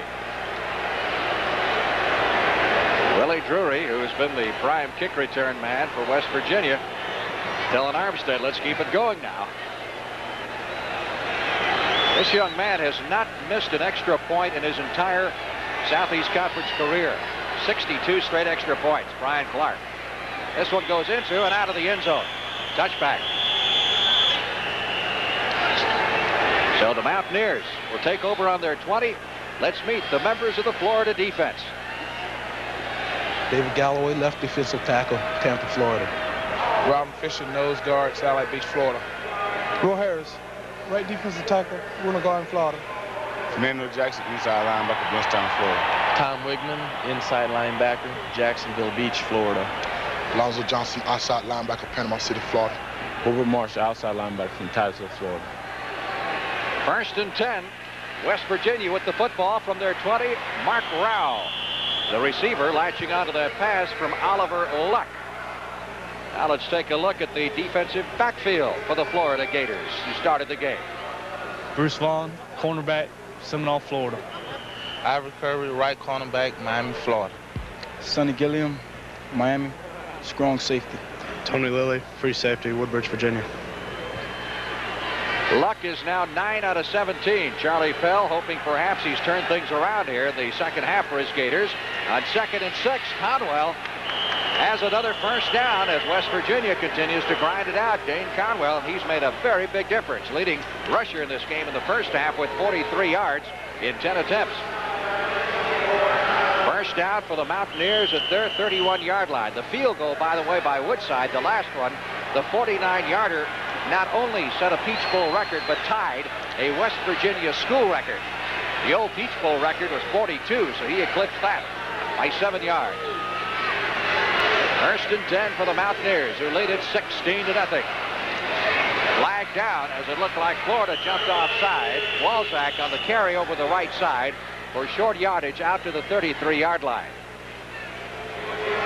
It looked like David Galloway may have jumped off sides for Florida, which will put West Virginia in a pretty good spot. They have done a pretty good job containing Galloway, number 85, the All-American defensive tackle for Florida. He has not been evident on that many tackles. We have offside, Florida, first down. Vance Carlson, himself a veteran postseason bowl official. I believe it's starting to mist again, isn't it? Yes, slightly. It just poured down. Started the middle of the night. Finally stopped about 2 hours before kickoff. 1st and 5. West Virginia from the 35. Good job that time of the Florida defense stacking up Conwell at about the line of scrimmage. Wilbur Marshall was in on that tackle. Number 88 just came across and made a great play. A man that can... There's Wayne Peace, the quarterback. Wayne was 5 out of 8. 1 interception in the first half for 39 yards.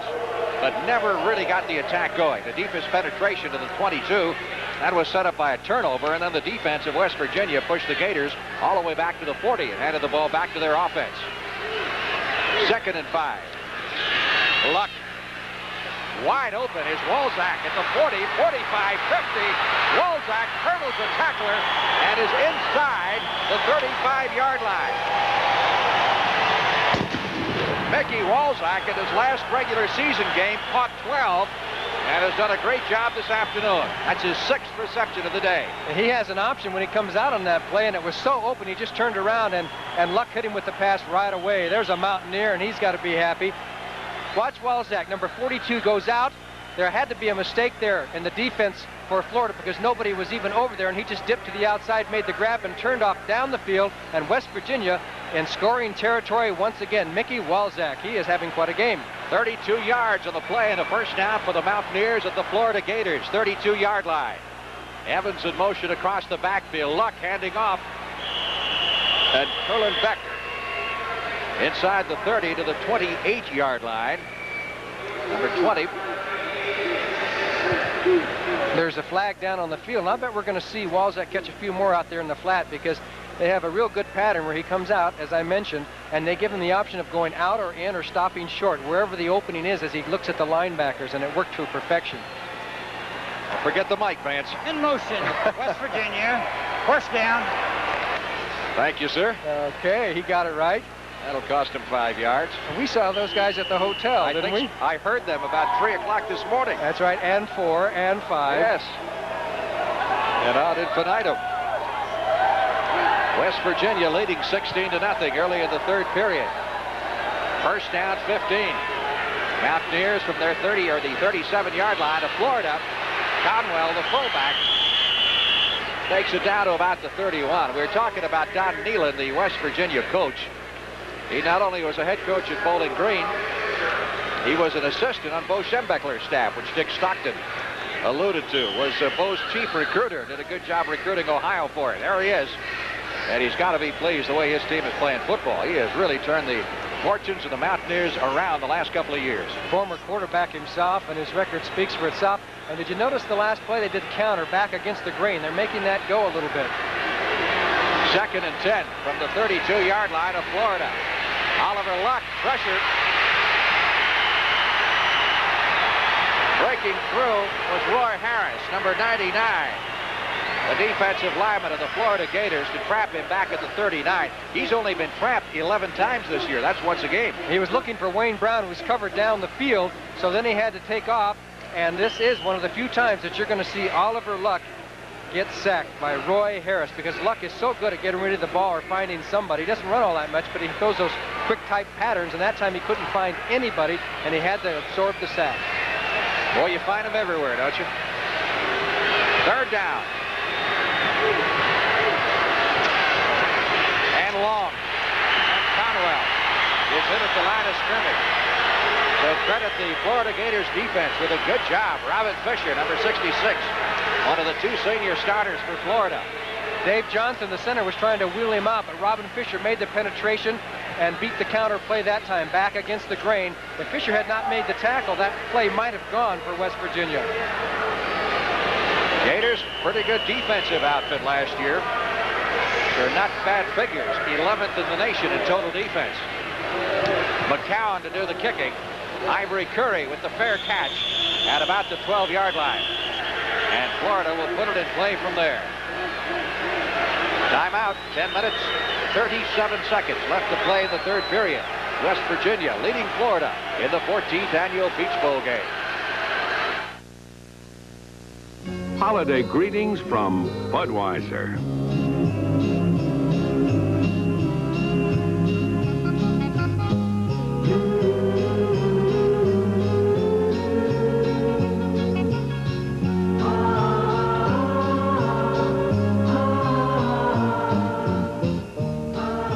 The people who bring you Budweiser wish you and yours a happy and safe holiday season.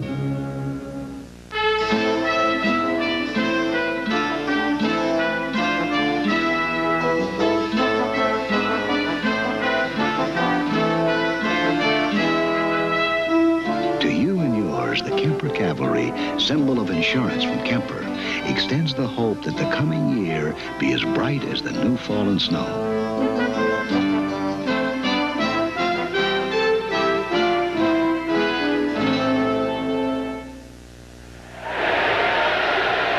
Football, 1st and 10 on their own 12-yard line. Let's meet the West Virginia starting linemen and linebackers. Calvin Turner, defensive tackle, from West Virginia. Dave O'Black, nose guard for Park, Ohio. Todd Campbell, defensive tackle, New Kensington, Pennsylvania. Jeff Seals, outside linebacker, Silver Spring, Maryland. Say hi to my brother, James. Dennis Folks, Columbus, Ohio, inside linebacker. Jeff Beam, inside linebacker, Williamstown, West Virginia. Daryl Talley, outside linebacker, East Cleveland, Ohio. And they've done a great job so far holding Florida in check. 1st and 10. Gators trying to get it going here in the second half, trailing 16-0. John L. Brown, the tailback, out to the 14, pickup of 2. Now let's introduce you to the West Virginia Mountaineers starting defensive backfield. Cedric King, defensive back, Boynton Beach, Florida. What's up, Boynton Beach? Steve Newgrade, cornerback, Peterstown, West Virginia. Tim Agee, free safety, Happy New Year's, Bethesda, Maryland. Lynn Murray, strong safety, Youngstown, Ohio. I'm Mom. Lynn, of course, had a safety in the, or rather, an interception in the first half. 2nd down, 8. Gators from their 14-yard line. A lot of movement behind the line of scrimmage, but no flag. Peace just did get it out to Spencer Jackson, and that came so close to being picked off for an interception. Steve Newberry, number 28, who they compare to Tom Frightmore, another former West Virginia star who plays his football now in this very stadium with the Atlanta Falcons, almost coming up with the play. Turns out to a first down for Florida's Gators. The way they play that zone, you got that short back up there when you're throwing out to that wide receiver. It looks like he's open because the cornerback's playing way off, but that safety will intercept it. That was a very close call. Gators on their 23, and they need to get something going offensively. 1st and 10.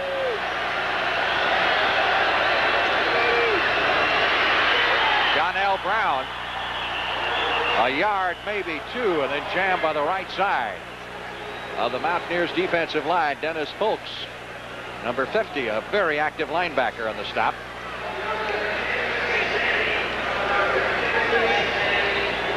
Well, neither team has been able to really have a heck of a lot of offense in this game. The Florida defense has done a decent job against Oliver Luck and West Virginia, even though they're losing 16-0. But the key has been that running attack up the middle. Florida has not been able to run at all. I don't think anybody expected them not to be able to run at all. Miller in the backfield now, along with James Jones on 2nd down 10. West Virginia has the number 3 pass defense in the nation coming in. Peace. Back at the 6-yard line. Great job by Cedric King, number 15, blowing through there from the secondary on the blitz. Remember the last time he blitzed from the outside, the quarterback Peace ran away from him. He couldn't get there in time. This time he said, there he goes again, running the other way, but I'm going to catch him.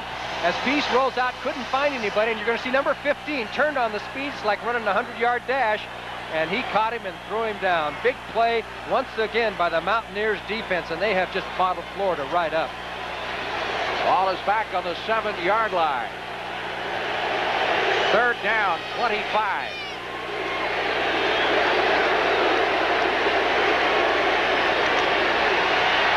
Miller, the tailback, gets a couple, maybe 3 out to around the 10. And again, the Gators will have to punt, this time out of their end zone, almost ensuring excellent field position for the Mountaineers. Boy, their fans make a lot of noise. Oh, boy, and this football team up. Look at those West Virginia players come off the field. They are really stoked up, as are the fans. And right now, it seems like there's more West Virginia fans here than Florida, wouldn't you say?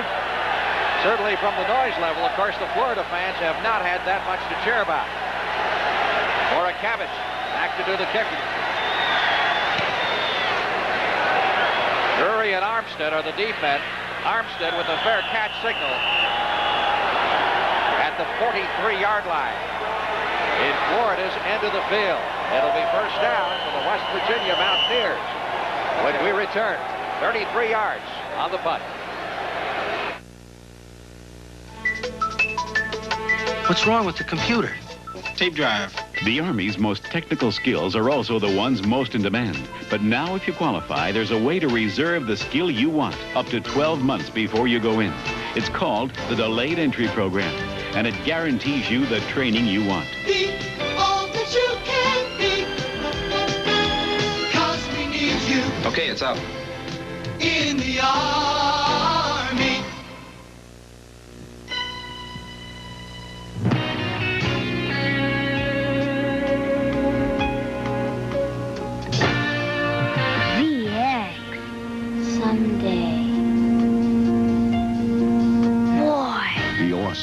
Datsun 280ZX. Someday. Maybe your someday is now.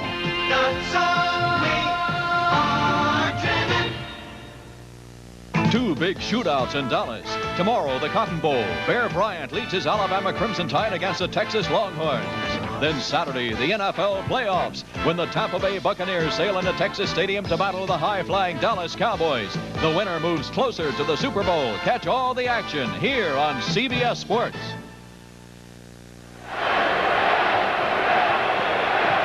West Virginia has dominated this football game. They have a 1st and 10 at the Florida 43-yard line. Oliver Luck, 10 out of 18 for 80 yards, but doing a great job running the Mountaineer attack. Lane Brown is wide to the right side. Billy Evans is split to the left. They've had success on the ground, so why not keep it up? Conwell over the right side. Dane Conwell, the fullback. Let's go down to the field to Dick Stockton. Well, this may be the best assignment I've had all day. You people cold? We're freezing, but we love it. We love it. It's great. This is Mountaineer weather, right? This is. We're used to this stuff. Did you expect anything like this? No. I thought it was warmer. All right, they thought it would be warmer. So did I. All right, let's go back to the game. Frank? You do figure out to turn a bad situation, or how to turn a bad situation into a good one. 2nd and 6. Guy with the dirtiest jersey on the field has got to be Conwell, the fullback. He's picking up yardage up the middle consistently. 3rd down, they're still looking at 2 or 3 for the 1st down. Hello to you, and Happy New Year.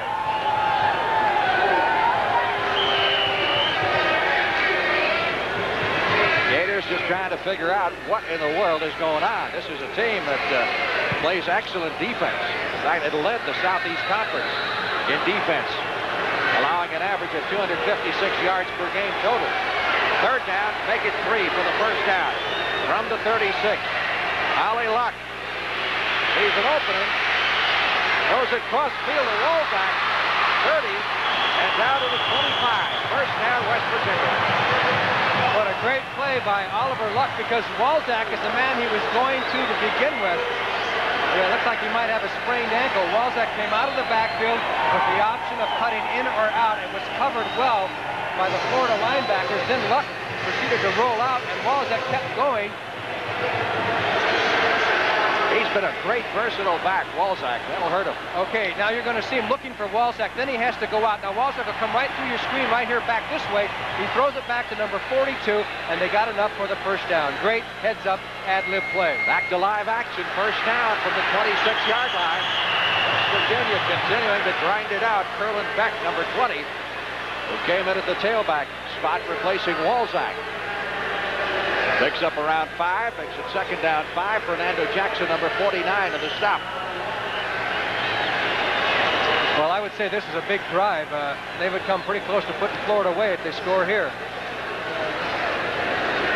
Ball is spotted on the 20-yard line. It is 2nd and 5 for the West Virginia Mountaineers. 5 minutes left to play in the 3rd period. West Virginia leading 16-0. Evans in motion across the backfield. Beck may have another 1st down. He's right at the 15-yard line. Good play, another counter as he followed Mike Durrett, the pulling man, and just followed his blocker, got himself some big yardage. This counter stuff is really working for West Virginia. 1st down for the Mountaineers at the Florida 15.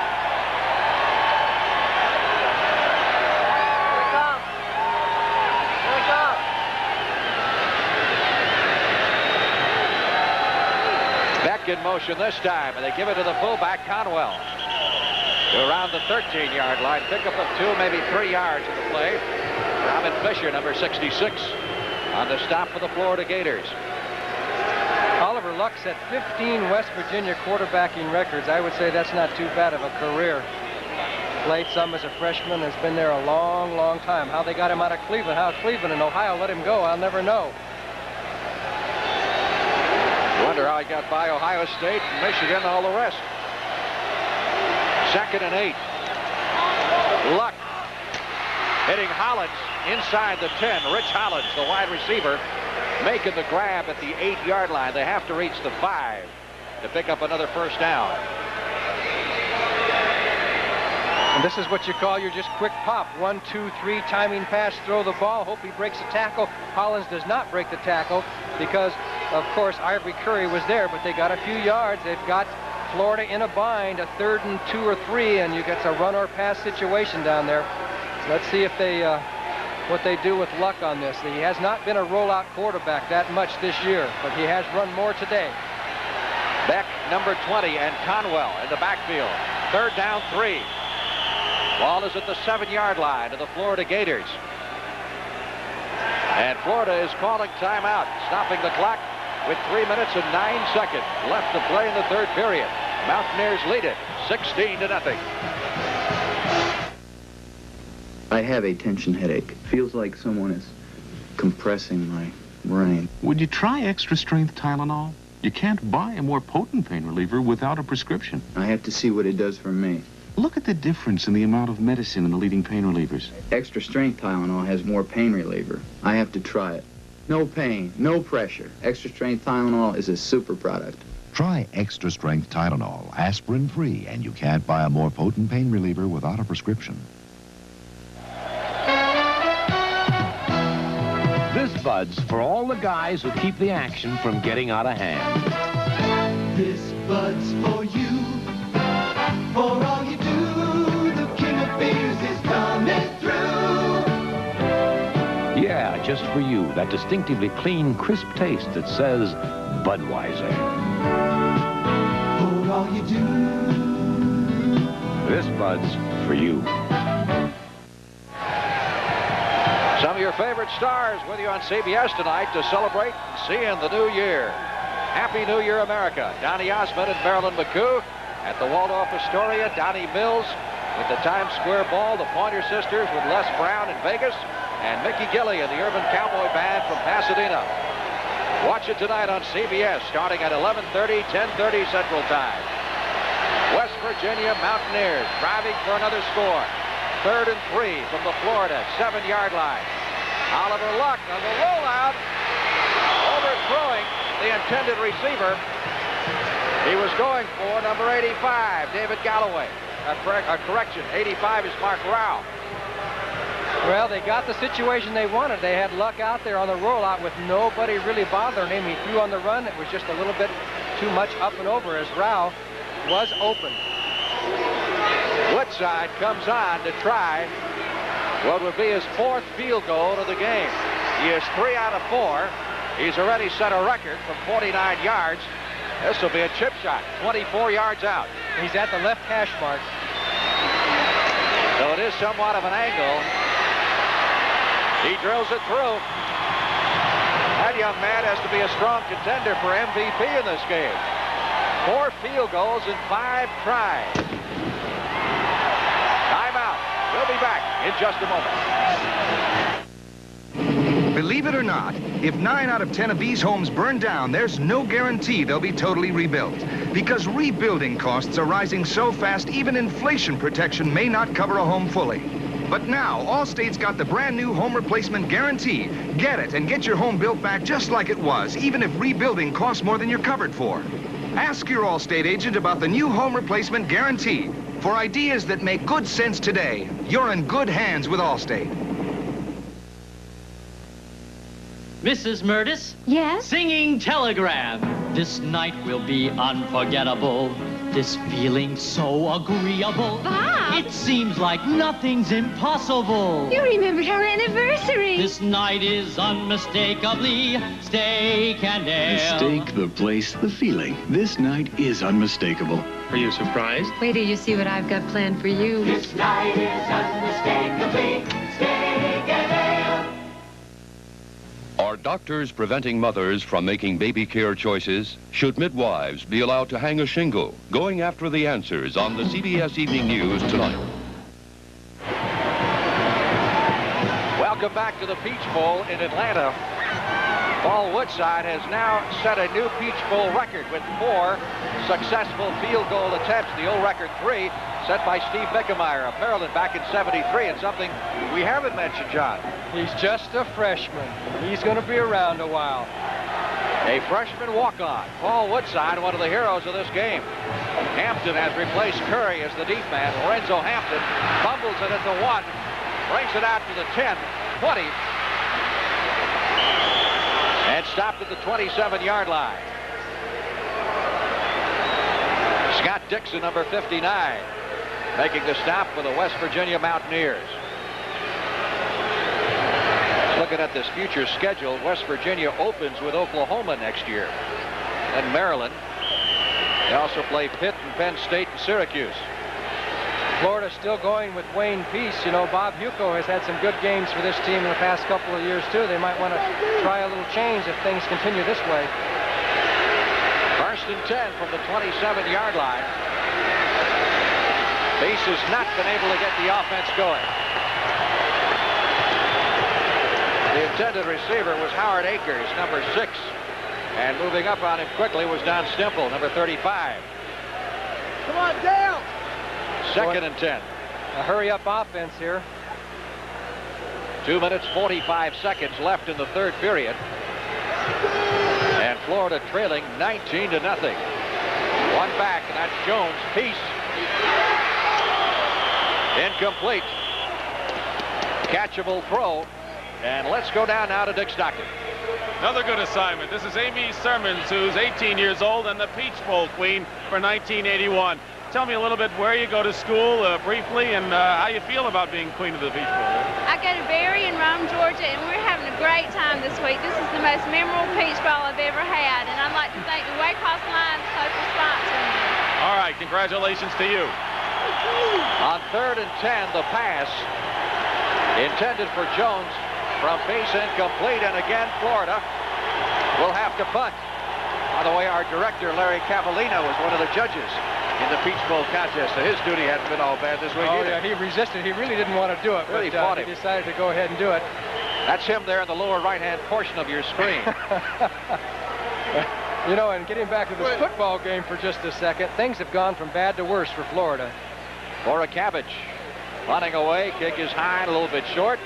Fair catch is signaled by Armstead at the 41-yard line. I'm a little surprised they'd go with that hurry-up offense.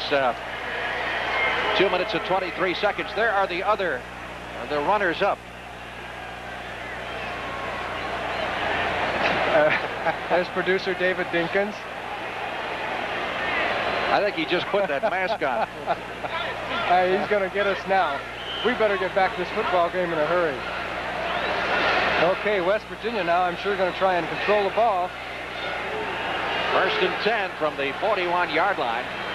Mountaineers defense is just completely dominating Florida's offense.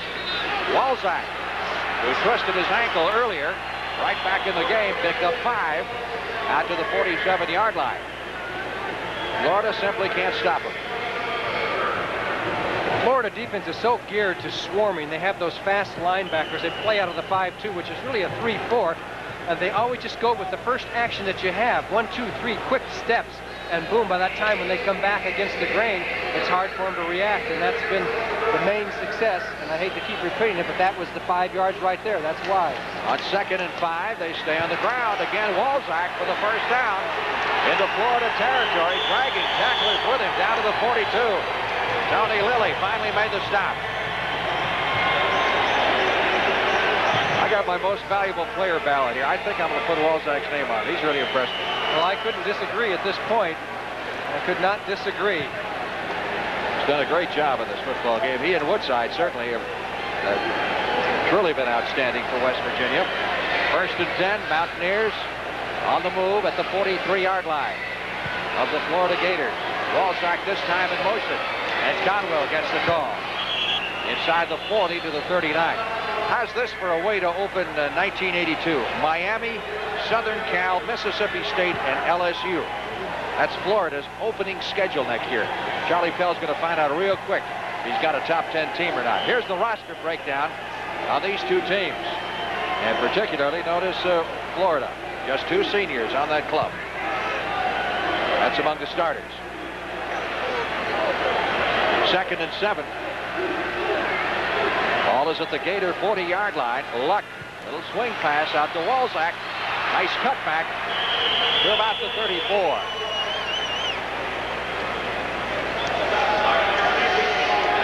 Robin Fisher, number 66, makes the stop for Charlie Pell's team. Clock is ticking away the final 30 seconds of the third period. West Virginia leading 19-0. Don't forget, this just starts a great weekend of football watching action on CBS. Cotton Bowl tomorrow. NFL divisional playoffs over the weekend. We've got it all for you. On third down, needing one for the first down. Walzak head down as the first at the 30-yard line. Make that Conwell, the fullback, in this case, 32. Both their jerseys are equally dirty now. That's a really good blocking, that interior line. Keith Jones got Galloway out of there on that. Some good blocking going on there because these backs don't run in there without somebody making the holes. And this is tough yardage situation. They know they're not going to throw that much, yet they're still gaining yards up the middle. That's the end of the third quarter with the score. West Virginia 19, Florida nothing. We'll be back with the start of the fourth period after this word from your local station. This weekend, the playoffs. Saturday, Tampa Bay meets Dallas. Sunday, the New York Giants battle San Francisco. Catch all the excitement this weekend on CBS Sports. This is CBS. This is where banking innovation comes home. First City, reaching further to provide a new state of banking and new ways for Texans to move ahead. Doing more in banking convenience. Turning night into day. Putting your plans into motion. This is the mark of First City. Reaching further. Doing more. You never know what might happen when you drop in on the bunkers in the afternoon. I want to tell you something. I got no respect for a guy that spends his whole life getting cheap thrills out of other people's nudity. Glowing in the fifth. Michael, you get your books back on this table, and Daddy, you eat in the kitchen or I'll kill myself. It's All in the Family, weekday afternoons at 5, right here on Channel 7. Season's greetings from Channel 7.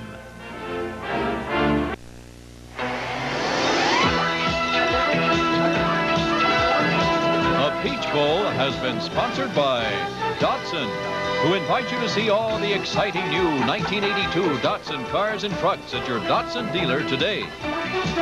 Michelob Light, an exceptional light beer with a rich, smooth taste. And by Sears Tire and Auto Center, home of straight talk, good values, and satisfaction.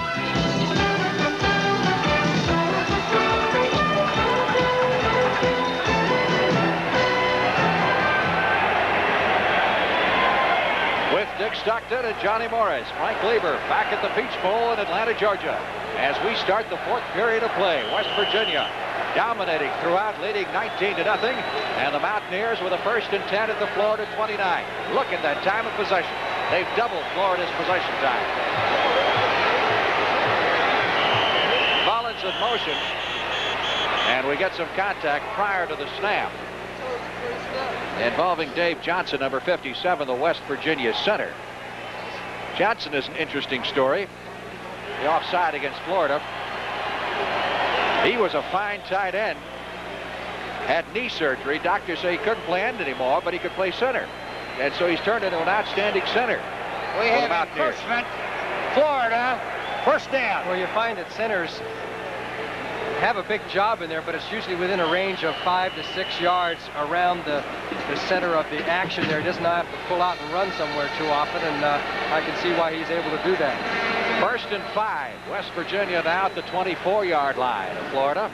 Again, Mullins in motion. They go straight up the middle. Walzak diving for the first down to the 16. Tony Lilly, number 18 on the tackle, and he's made a ton of them. Nice trap blocking. Andre Gist came across. Good blocking. Boy, are they manhandling that Gator defensive line, and nobody expected it. It'll be 1st and 10 for the Mountaineers at the 16-yard line of the Florida Gators. And limping off the field is number 99, Roy Harris, the defensive lineman of Florida. Mullen to the left side. Brown to the right. And they go with the fullback, Conwell, up the middle to the 13-yard line. I've got to believe West Virginia has even surprised itself at its ability to move the ball on the ground. They haven't done it consistently all year, but they're doing it today. And actually, if the Mountaineers win, their record will be 9-3, and I think that ties the best record ever for this university, West Virginia Mountaineers. Great impetus, certainly going into 1982 for Don Nehlen's bunch. Slot formation to the right side on 2nd down 7 from the 13-yard line. Walzak around left end. He will be stopped just short of the goal line. First and goal at the 2 as he was hit at the 5 and sent reeling forward. What a great block by Dane Conwell, too, number 32, for his running mate. As they came around, and you'll see 79 Mike Durrett come around. Here's 32 on the right side of your screen. He's going to throw the key block as he knocks Curry down, and Walzak gets to the outside and almost went for the touchdown. Great hand save there by Gilliam, or he would have had the touchdown. Needed the one block there from Evans. There's the block, Conwell's block. That was the key. Evans just got a piece of his man there. First and goal from the 3-yard line. Conwell gets a yard to the 2.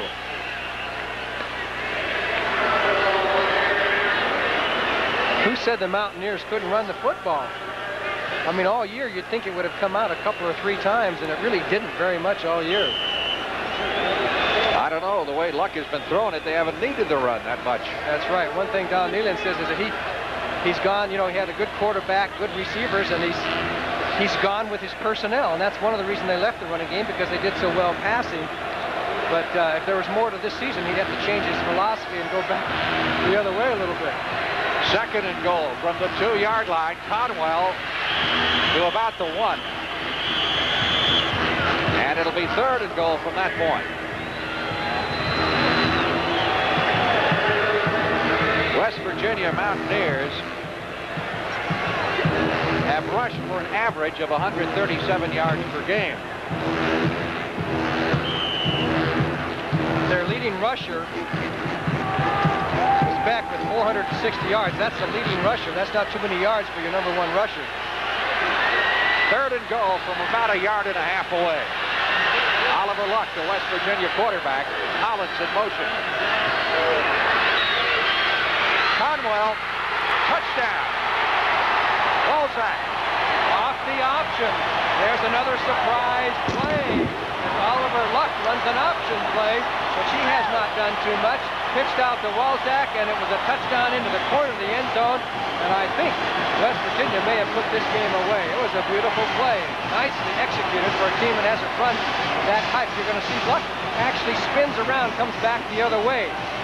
There's the spin, the fake of the dive, and then as Curry comes to make the tackle on Luck, he just pitched it out to Walzak into the corner of the end zone. Touchdown, West Virginia. Their rushing game around 200 yards now, just roughly. Woodside is on to try the extra point.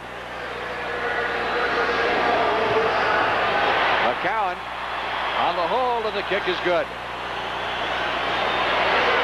So Woodside tacks on another extra point in addition to 4 out of 5 field goals. We do have a flag.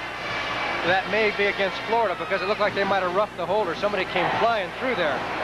We have personal foul. Florida roughing the kicker. Penalty assessed on the kickoff. Take another look at the touchdown.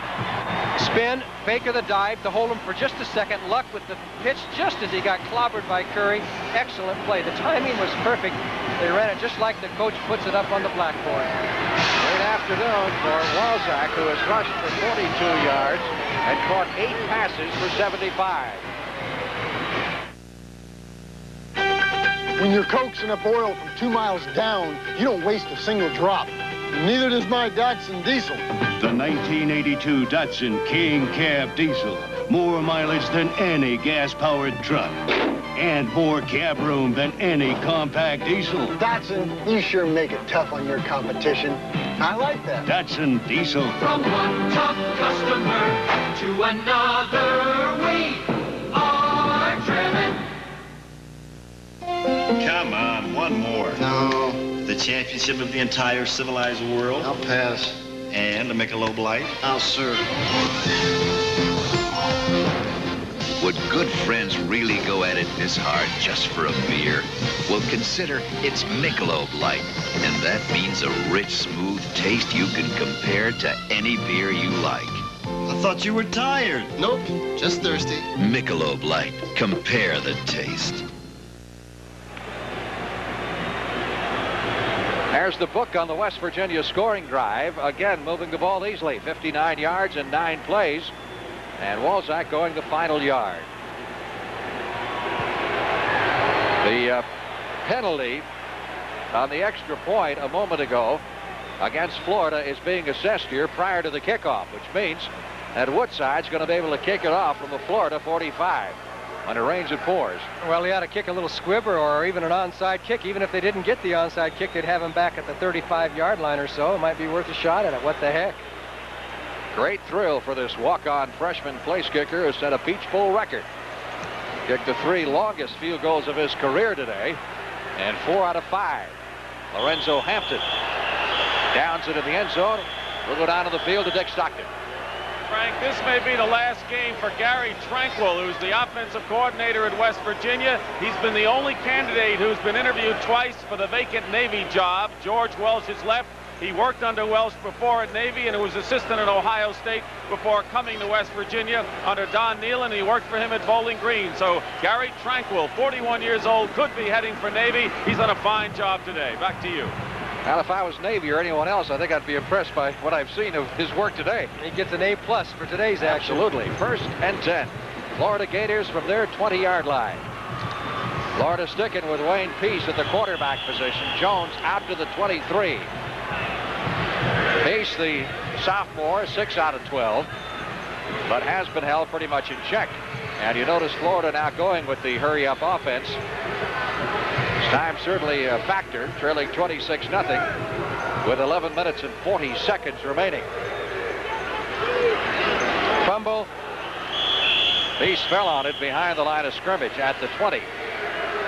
It'll be 3rd and 10. Peace was a great high school quarterback at Lakeland, very highly recruited. Really come on to his own.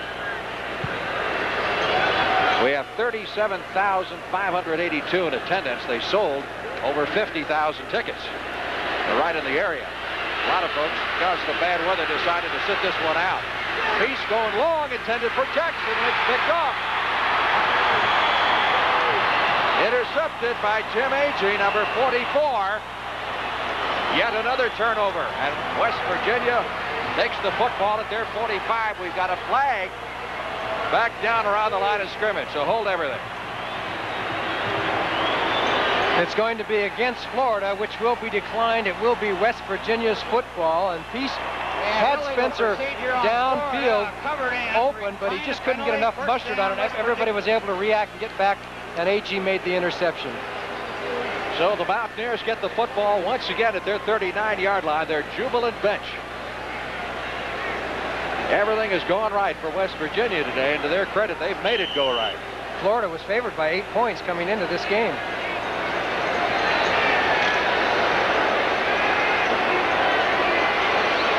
Beckett at the tailback position, Conwell at the fullback. Conwell to about the 40-yard line. Been a long afternoon. There's Agee, who just made the interception. Well, he's saying hello to Mom and Dad. And everybody else. He's just a sophomore. Played the latter part of the season with a fractured wrist. You don't think those guys are pumped up? Well, it's been a while since they played in a football game. They've been preparing for this for a long time. The regular season ended a long time ago. 2nd down 9. Luck on the quarterback draw, and he's had luck with it today. This time, however, run out of bounds in front of the Florida bench at about the 43. It'll be 3rd down 7. There's the Florida Gator, or what is left of him. No smile on his face, but there'll always be next year. Yes, he is a somewhat toothless Gator today. You think he's a freshman too? Looks like he's been around a few years. I'd like to see the Mountaineer go after him with his rifle.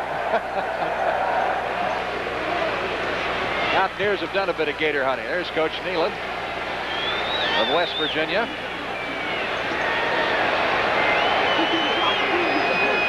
Third down, 6. Oliver Luck.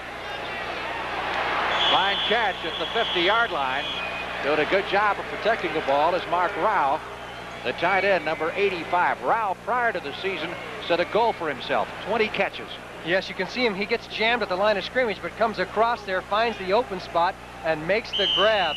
Nice play by Mark Rao, who hasn't been a real factor in this game as we expected, because there's been a couple of games late in the season he's caught 10 passes. So West Virginia's been able to do it well without really having Rao be that big of a factor. As you said, he caught those 20 catches. His goal in just 2 games, wound up with 61 in the year, was named a second-team All-American. Jody McCown to do the punting. Ivory Curry chasing this one, fields it at the 20-yard line. Surrounded by white shirts, no place to go, as he is dropped at the 22. 9 minutes, 35 seconds left to play the Daniel Beach Bowl from Atlanta, Georgia, and we'll be back right after this. We'll open your eyes. Great picture. What kind of... RCA Color Track. Thought they only made the big ones. Guess you thought wrong. I have an RCA. Really? Big projection TV. Let RCA open your eyes. Really? From our smallest color track to our giant bright projection TV. What do you think? The picture's gorgeous, Bob. George. We'll open your eyes, open your eyes. RCA. There always seems to be a good deal on a battery when it's 75 and beautiful. Never when it's 10 below. Why? Just when you didn't expect it, but really need it, Sears offers a special purchase on Sears 55 battery. Our lowest price in 3 years for a battery this powerful. Only $49.77 with trade-in. There's also 30% off SuperGuard steel-belted radial tires. At Sears Tire and Auto Centers, we give you more than a good deal. We install confidence. You can count on Sears. Tomorrow, the legendary Bear Bryant and his Alabama Crimson Tide meet the Texas Longhorns in the Cotton Bowl. A Happy New Year on CBS Sports. New quarterback for the Florida Gators, Bob Hugo, number 12, has come in. He shared quarterbacking duties earlier in the year with Wayne Peace. Got hurt about the 4th or 5th game and sat out most of the rest of the season as Peace did a fine job. Left-hander, and spots a receiver over the middle. Lang, number 2, making his first catch of the day. B. Lang at the 30-yard line. They call Hugo Snake. The obvious physical resemblance to Kenny Stabler. And you're going to see Lang just comes across. He trails the left-handed quarterback rolling left. Just looks for the open spot there, and he's kind of a safety valve. They were looking for Akers, and he was covered. Pickup of 9. It is 2nd down 1 as they come to the near side. Again, going to the wide receiver. Lang breaks loose and gets to midfield for the first down. Isn't it amazing sometimes? You put a new quarterback in and things suddenly perk up. Of course, obviously, West Virginia's loosened up their defense now. They'll give you that short one. This is just a quick one out to the wide receiver, and Lang is quick enough that he got away from Towley and then turned up the field, put on a little fancy Dan here, got a few moves and got some yards and got a first down for Florida. 1st and 10 for the Gators from midfield. Intended for Akers, number 6, who couldn't hold it. Newberry, number 28, coming up quickly. Charlie Pell thought earlier in the season, look at the difference in total offense, that he could have a 2-quarterback offense. He really sincerely thought that. He found out different. And coaches seem to think that. Players will tell you got to have one guy, right? That's right. And he decided on Peace eventually. Although part of that decision was mandated by the injury to Hugo. 2nd and 10 from the 50-yard line. Hugo caught behind the line of scrimmage. Big sack by number 50, who's been all over the field, Dennis Folks. from Columbus, Ohio.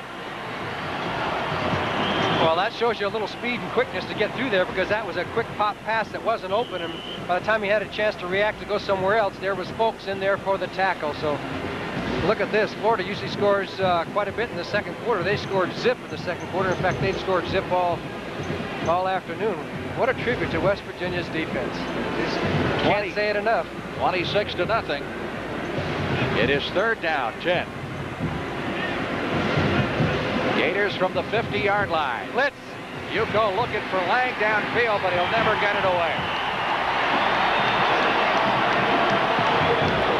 Jeff Seals, number 80, flew through there. Stemple was there from the secondary. Jeff Seals got the closest. He was there first, but Stemple, number 35, was coming. They were coming from the backside. Let's go down to Dick Stockton as the Gators prepare to punt. All right, Frank, you know, you talked about Florida being a powerhouse next year. One of the big reasons is the schedule. On the even year, they're tough. They have Auburn, they have LSU, Mississippi State, and Miami at home. Now, in alternate years, they have them on the road, so they're going to be awfully tough. 7 of their first 8 games are at home. They're getting whipped today by West Virginia. But, you know, Charlie Pell will have them coming back strong next year. One of the top favorites, as you pointed out already. Back to you. For Cabbage's punt, rolling out of bounds at the 13-yard line. West Virginia will take over at that point with 7 minutes, 5 seconds left to play in the football game. 51 yards on the kick by the Florida punter. My Datsun 210 wagon is amazing. Sometimes I think it's this big. With reclining buckets, split fold-down rear seats, and nearly 50 cubic feet. It's huge. But sometimes I think it's this big. Over 400 economical miles on one little tankful. And the price? This big. The Datsun 210 may be the biggest little bargain in wagons. Datsun, we are driven. Okay, cross-X right on 2. In a ball game, I don't care how much I sweat. The more I sweat, the meaner I feel. But off the field, I want to feel nice and dry. And I want to smell nice. That's why I use Speed Stick Super Dry Antiperspirant. It's the wide stick. Effective protection with more dryness to help fight wetness. And it goes on dry so you can get dressed right away. So get on the stick. So dry, you can get dressed right away. Speed Stick Super Dry Antiperspirant. By Menon. Saturday, the Tampa Bay Buccaneers meet the Dallas Cowboys. When it comes to Cowboys, Dallas has the best. The NFL playoff Saturday on CBS Sports. The best of the National Football League, the NFC playoffs over the weekend on CBS Sports. Tampa Bay Buccaneers and the Cowboys on Saturday. By the way, Danny White of the Cowboys missed practice yesterday with the flu, but he's expected to be ready to go. And on Sunday, the New York Giants and the San Francisco 49ers. 2 games with the winners meeting next weekend in the NFC Championship game. The final step prior to the Super Bowl. Boy, CBS really is becoming the network of live sports. We talk about pro football, we have college football, college basketball, NBA basketball, live sports action on CBS. 1st and 10, Mountaineers from their 13. Luck with a fumble, taking the snap back from his center, Dave Johnson. So there'll be no gain on that play. Taking a look at Florida's schedule this year. These are the 81 schedules. Only one time Florida has been below double figures. They had one common opponent, Frank, and that was Maryland. Both beat Maryland. I think West Virginia by 4, and Florida beat Maryland by 5. So this was supposed to be a close game. Florida was not shut out this year. Mississippi State beat them 28-7. Outside of that, 15 points is the lowest point total on the year. Oliver Luck looking downfield, being chased and run out of bounds at about the 7-yard line. Knight, number 24, the first man to get them, along with Myers, number 76. Well, they slid him right into the mud that time. He came up chewing a little dirt, a little Georgia dirt, but he'll take it. Not dirt down here, it's red clay. Red clay. Charlie Pell wonders what it is. Well, it's been a long afternoon for Charlie. Time to go back to Gainesville and regroup. Start thinking about 1982. 3rd down, 15. West Virginia Mountaineers backed up to their 5-yard line. Conwell breaks it out to about the 20-yard line, short of the first down by 3 or 4 yards. Conwell, who has had a very good afternoon. West Virginia has not had a running back all year pick up 100 yards rushing in a game, but he's closing in on it. Great trap block by Keith Jones as a whole bunch of people come in for the punt. Conwell with 90 yards rushing in 24 carries, the leading rusher in the game. So West Virginia will punt it away. McCowan will kick to Ivory Curry, number 26. Under 5 minutes left to play. Line drive kick. This will be run back by Curry from the 40 to the 45 to midfield to the 45, and Curry dragging tacklers inside the 40-yard line of the West Virginia Mountaineers. Florida's deepest penetration in the first half was down to the 22 after a turnover that they failed to capitalize and were pushed back to the 40-yard line.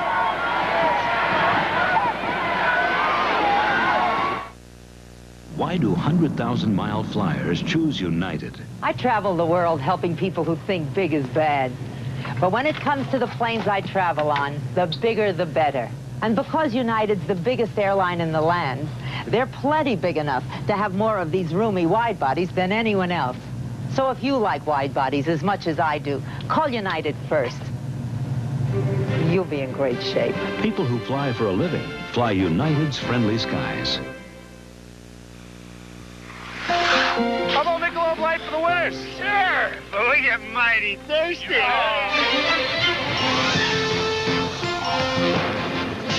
Would a bunch of guys really go at it this hard just for a beer? Well, consider it's Michelob Light, and that means a rich, smooth taste you can compare to any beer you like. Those guys could have beaten the Russians today. You think they'd play us for a Michelob Light? Michelob Light. Compare the taste. Well, we'll be in the Cotton Bowl tomorrow afternoon to watch the Alabama Crimson Tide take on the Texas Longhorns. Alabama still with an outside shot at the national championship, depending on what happens in the other major bowl games. You know, Alabama has never beaten Texas.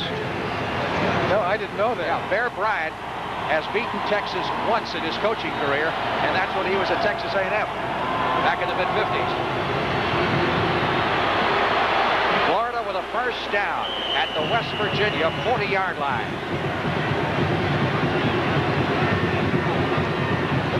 Jones on the carry inside the 35 to the 34. I imagine West Virginia now will get itself pumped up trying to get the shutout. That's right. That'd be a feather in their cap. Let James Jones run a little bit. As long as that clock runs, they don't mind. West Virginia has not scored a shutout this year. So this will be the first one, the final game of the year. What a great performance by the Mountaineers defense. Second down, 6. Again, Jones, and the big fullback is smothered after picking up a yard or so on the far side in front of the Gator bench. Well, you have to wonder what's going on through Florida's mind. That's 2 runs in a row when you're trying to get on the board and you're down to 4 minutes running at 3 minutes and 57 seconds and you're running the ball. I'd like to see him get on the board, wouldn't you? I don't know. It would be nice if you were a Florida fan anyway. That's right. To see him come away with some points. Third down, 7. The lefty, Tom Yuko, looking for a receiver, going long for Jackson. Oh, had it and dropped it in the end zone. Jackson, the speedster, got behind everybody, and Yuko dropped it in his lap, and he couldn't hold it.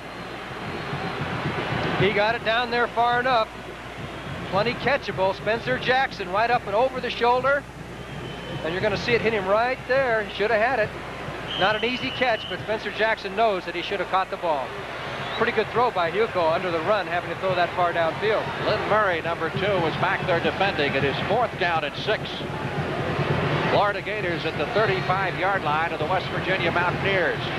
Hugo blowing on those fingers, trying to warm them up. Temperatures dropped to about 35, I would imagine.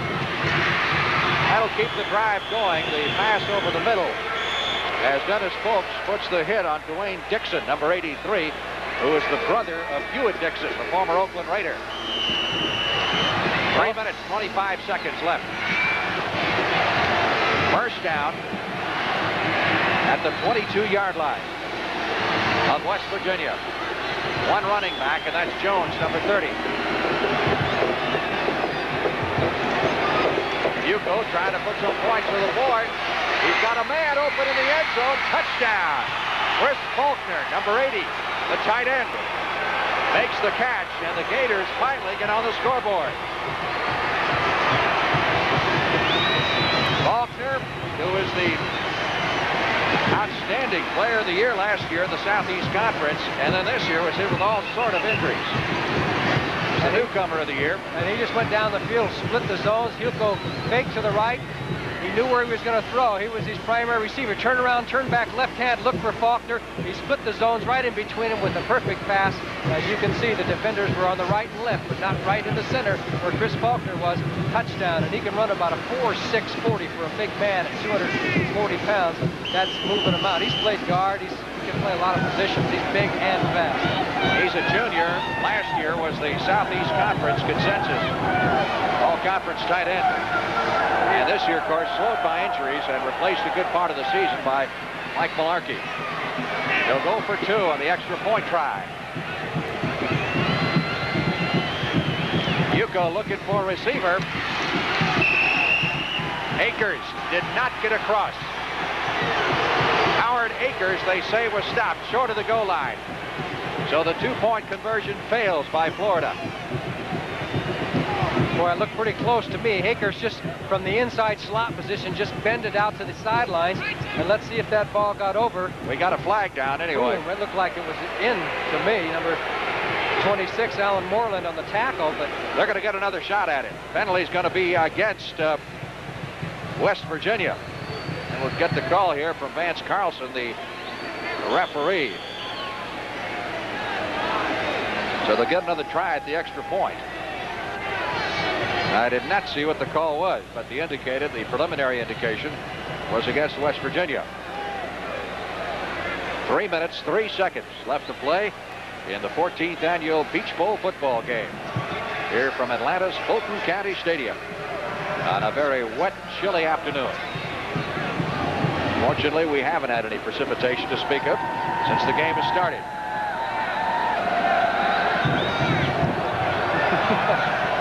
Well, they're having some confusion down there as to what they're going to do on this penalty situation. They're getting another shot at it, but from my view of the replay, it looked like he came down in the end zone anyway for the 2 points. It's irrelevant right now as far as who's going to win this football game. See what they do here. We had 2 penalties on West Virginia. One was for 12 men on the field. The penalty should be the same. We'll try over. Well, 12 men on the field. They hadn't changed that rule lately, so that's a penalty. Extra point try coming up again for the Florida Gators. Pass is intended for Spencer Jackson, and Newberry knocked it away. So the extra point try is no good. And Florida will be kicking off with 3 minutes and 3 seconds left to play in the football game.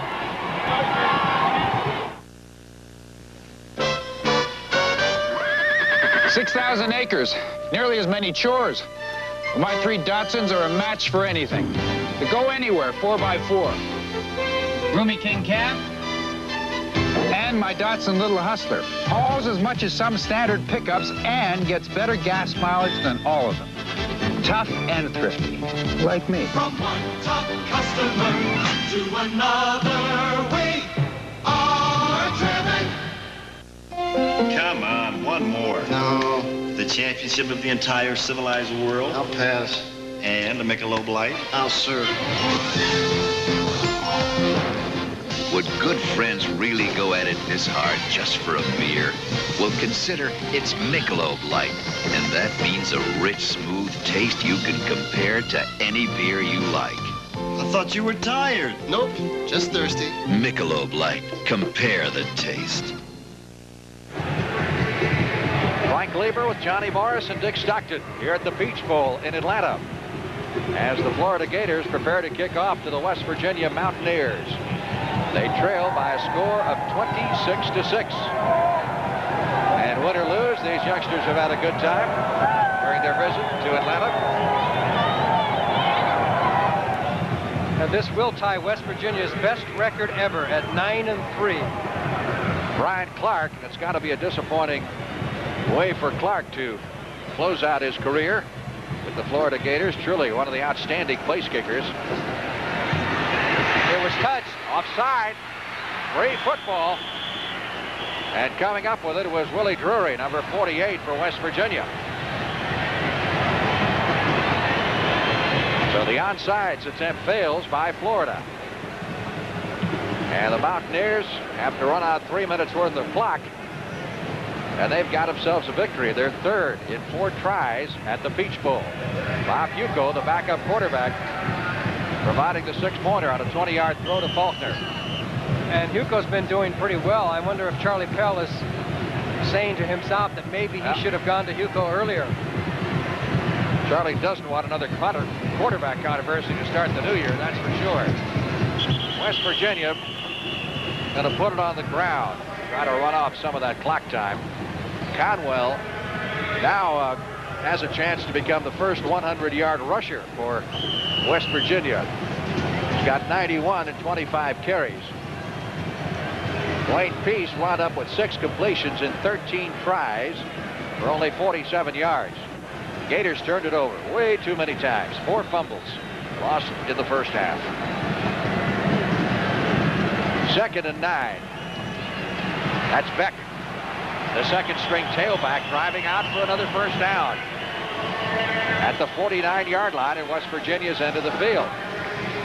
They're seeing some clean white jerseys in there. Those are players who haven't played too much today and haven't played too much throughout the season, but they all came, 104 players from each team, and there are a lot of what you call the hitmen that give the look to the regulars and practice and run and everything else all year and don't get a chance to play. They all were able to make this trip and enjoy the Peach Bowl, and that's really, I think, a good tribute to the schools to take everybody along. West Virginia between 200 and 250 yards on the ground against Florida, which is almost double their season average. One of the people we talked about prior to the game, Daryl Talley, number 90 from the Cleveland area, turned into a great linebacker, huh? Well, hey, he's scary to death out there, wouldn't you? Put your helmet back on, Daryl. I wouldn't want to be on the airplanes going home. It's going to be heavy planes. After they lost. 2nd and 8. That will not happen today. Drury in motion. Give us to Beck, the tailback. Well, you know what Beck is saying right now. Come on, guys. I know we won the game, but don't forget about it. You still have to block. I got to carry the ball. That's what has happened to West Virginia in 3 previous appearances to the Peach Bowl. The only one they want to forget is 1972 when they were hammered by North Carolina State. That's the time remaining in the football game. 1 minute and 6 seconds. Timeout being called as one of the I thought one of the Florida players was shaken up, but apparently not. They're just bringing out the trainers. See if they can dry things up for just a moment. We'll be back right after this. When you reach age 55, you're wanted by Kemper, because drivers your age or older are among the safest on the road. So the cavalry wants you. Most Kemper companies offer drivers 55 and over a special discount now and guaranteed renewal at age 60 and beyond if you've been with us for the 5 previous years. For auto discounts and guaranteed renewal, call out the cavalry. Once you compare Kemper, you'll ride with us. Here's how Texaco Research is working to make cars lighter to give you better mileage. Watch. For the car of the future, Texaco's researching ways to make special auto parts from petrochemicals that are lightweight plastic, but safe and strong as steel. Doors, bumpers, even fenders. Eyeball. That's research. For better mileage, you can trust the Star at home and in your car. Here are your most valuable players in the 14th annual Peach Bowl game. On offense, number 42, Mickey Walczak, the running back from West Virginia, who has had a sensational afternoon, catching the football, 8 catches, for 75 yards, rushed it 9 times for 42, and on defense, number 35, Don Stempel, the defensive back from West Virginia. 3rd and 15. And it would appear that Oliver Luck will be given the final 1 minute to rest, as West Virginia has come in with Kevin White, number 14, a freshman quarterback, to finish things out here. A lot of substitutes on both sides. Don Nehlen trying to get some of the newcomers into the game to say they've been in the Peach Bowl. And Ollie Luck accepting congratulations for a fine effort. I think he impressed the pro scouts today with his savvy and also his arm. He hit 14 out of 23 for 107 yards. Great way to close out his college career. He was a Rhodes Scholar nominee. Carries a grade point average of 3.96. He had 1 B in his entire college career. And that was when he was a freshman. He said he better buckle down after that, I guess, when he got that B in calculus. 14 seconds left to play in the game. So this could be the final play of the football game. Obviously, at this point, I don't think Florida is interested in prolonging the agony and calling any timeouts. Walk-off here of 5 yards against West Virginia.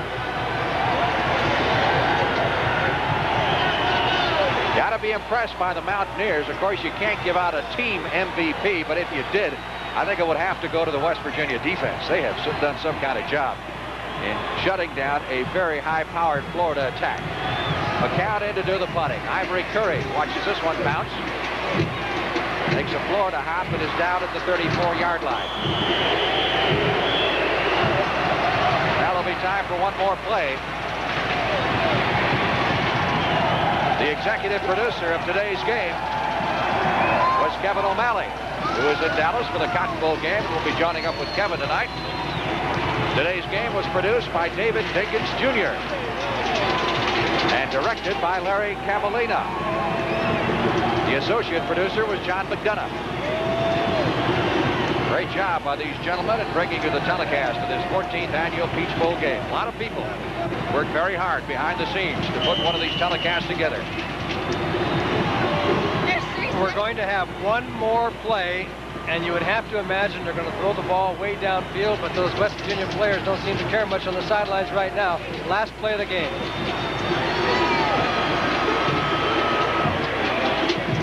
Bob Hugo is going to do just that.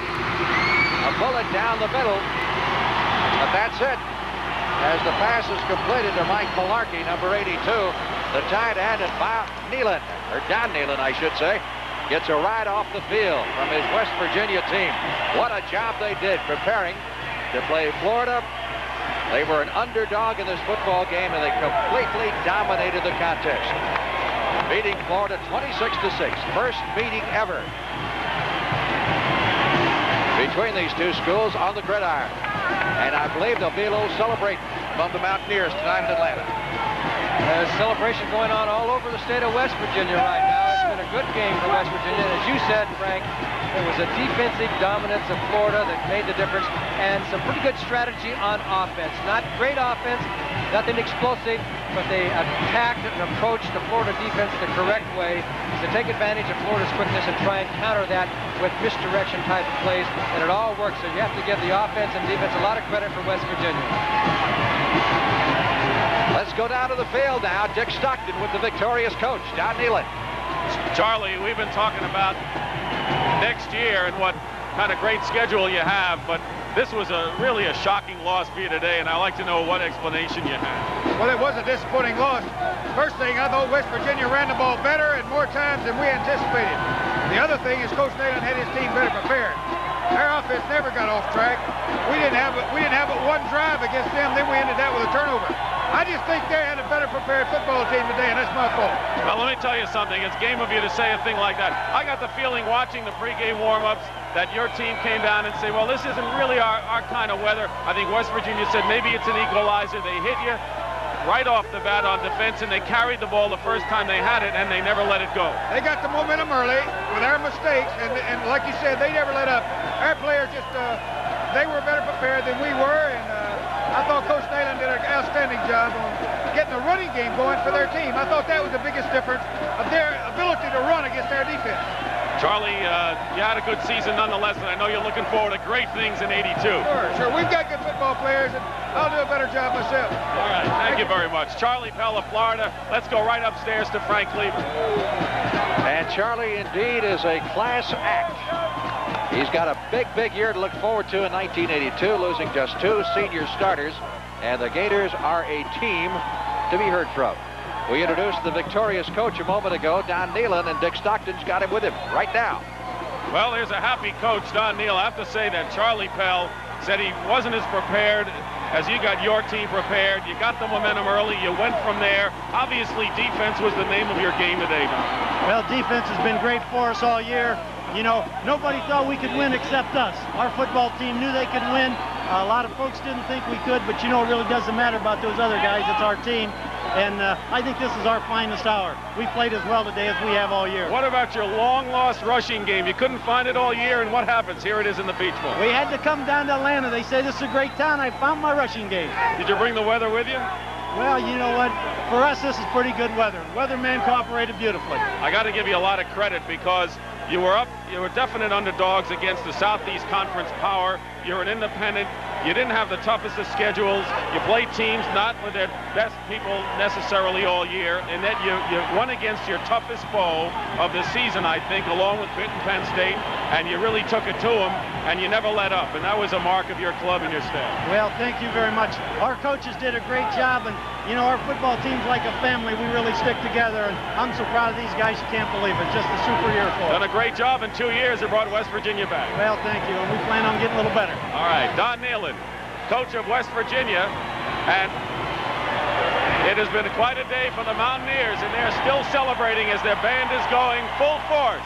The West Virginia Mountaineers accepting the trophy for being the Peach Bowl champs. Let's go back upstairs to Frank and Johnny. Thank you very much, Dick Stockton. Good job down on the sidelines. There's the very happy Mountaineers, the most valuable players, Don Stempel, number 35 on the right, the defensive back, and Mickey Wolzak, number 42, the fine tailback, both with great afternoons here at the Peach Bowl in Atlanta, Georgia.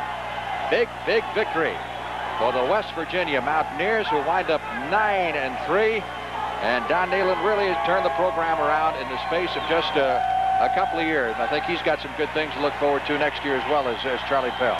He's going to lose some people, but they're looking forward to a big year, and they'll have to be ready when next year comes around, because they're going to play Oklahoma, Maryland, and Pitt 3 out of the first 4 games. But Don Nehlen has been up to the challenge, and as you said, he turned his program around, got them going. They were 6-6 last year, now 9-3, which ties the university's best record ever. The university has a lot of tradition, good football players, 19 Rhodes Scholars, and there's some right there holding that trophy up, some pretty strong people.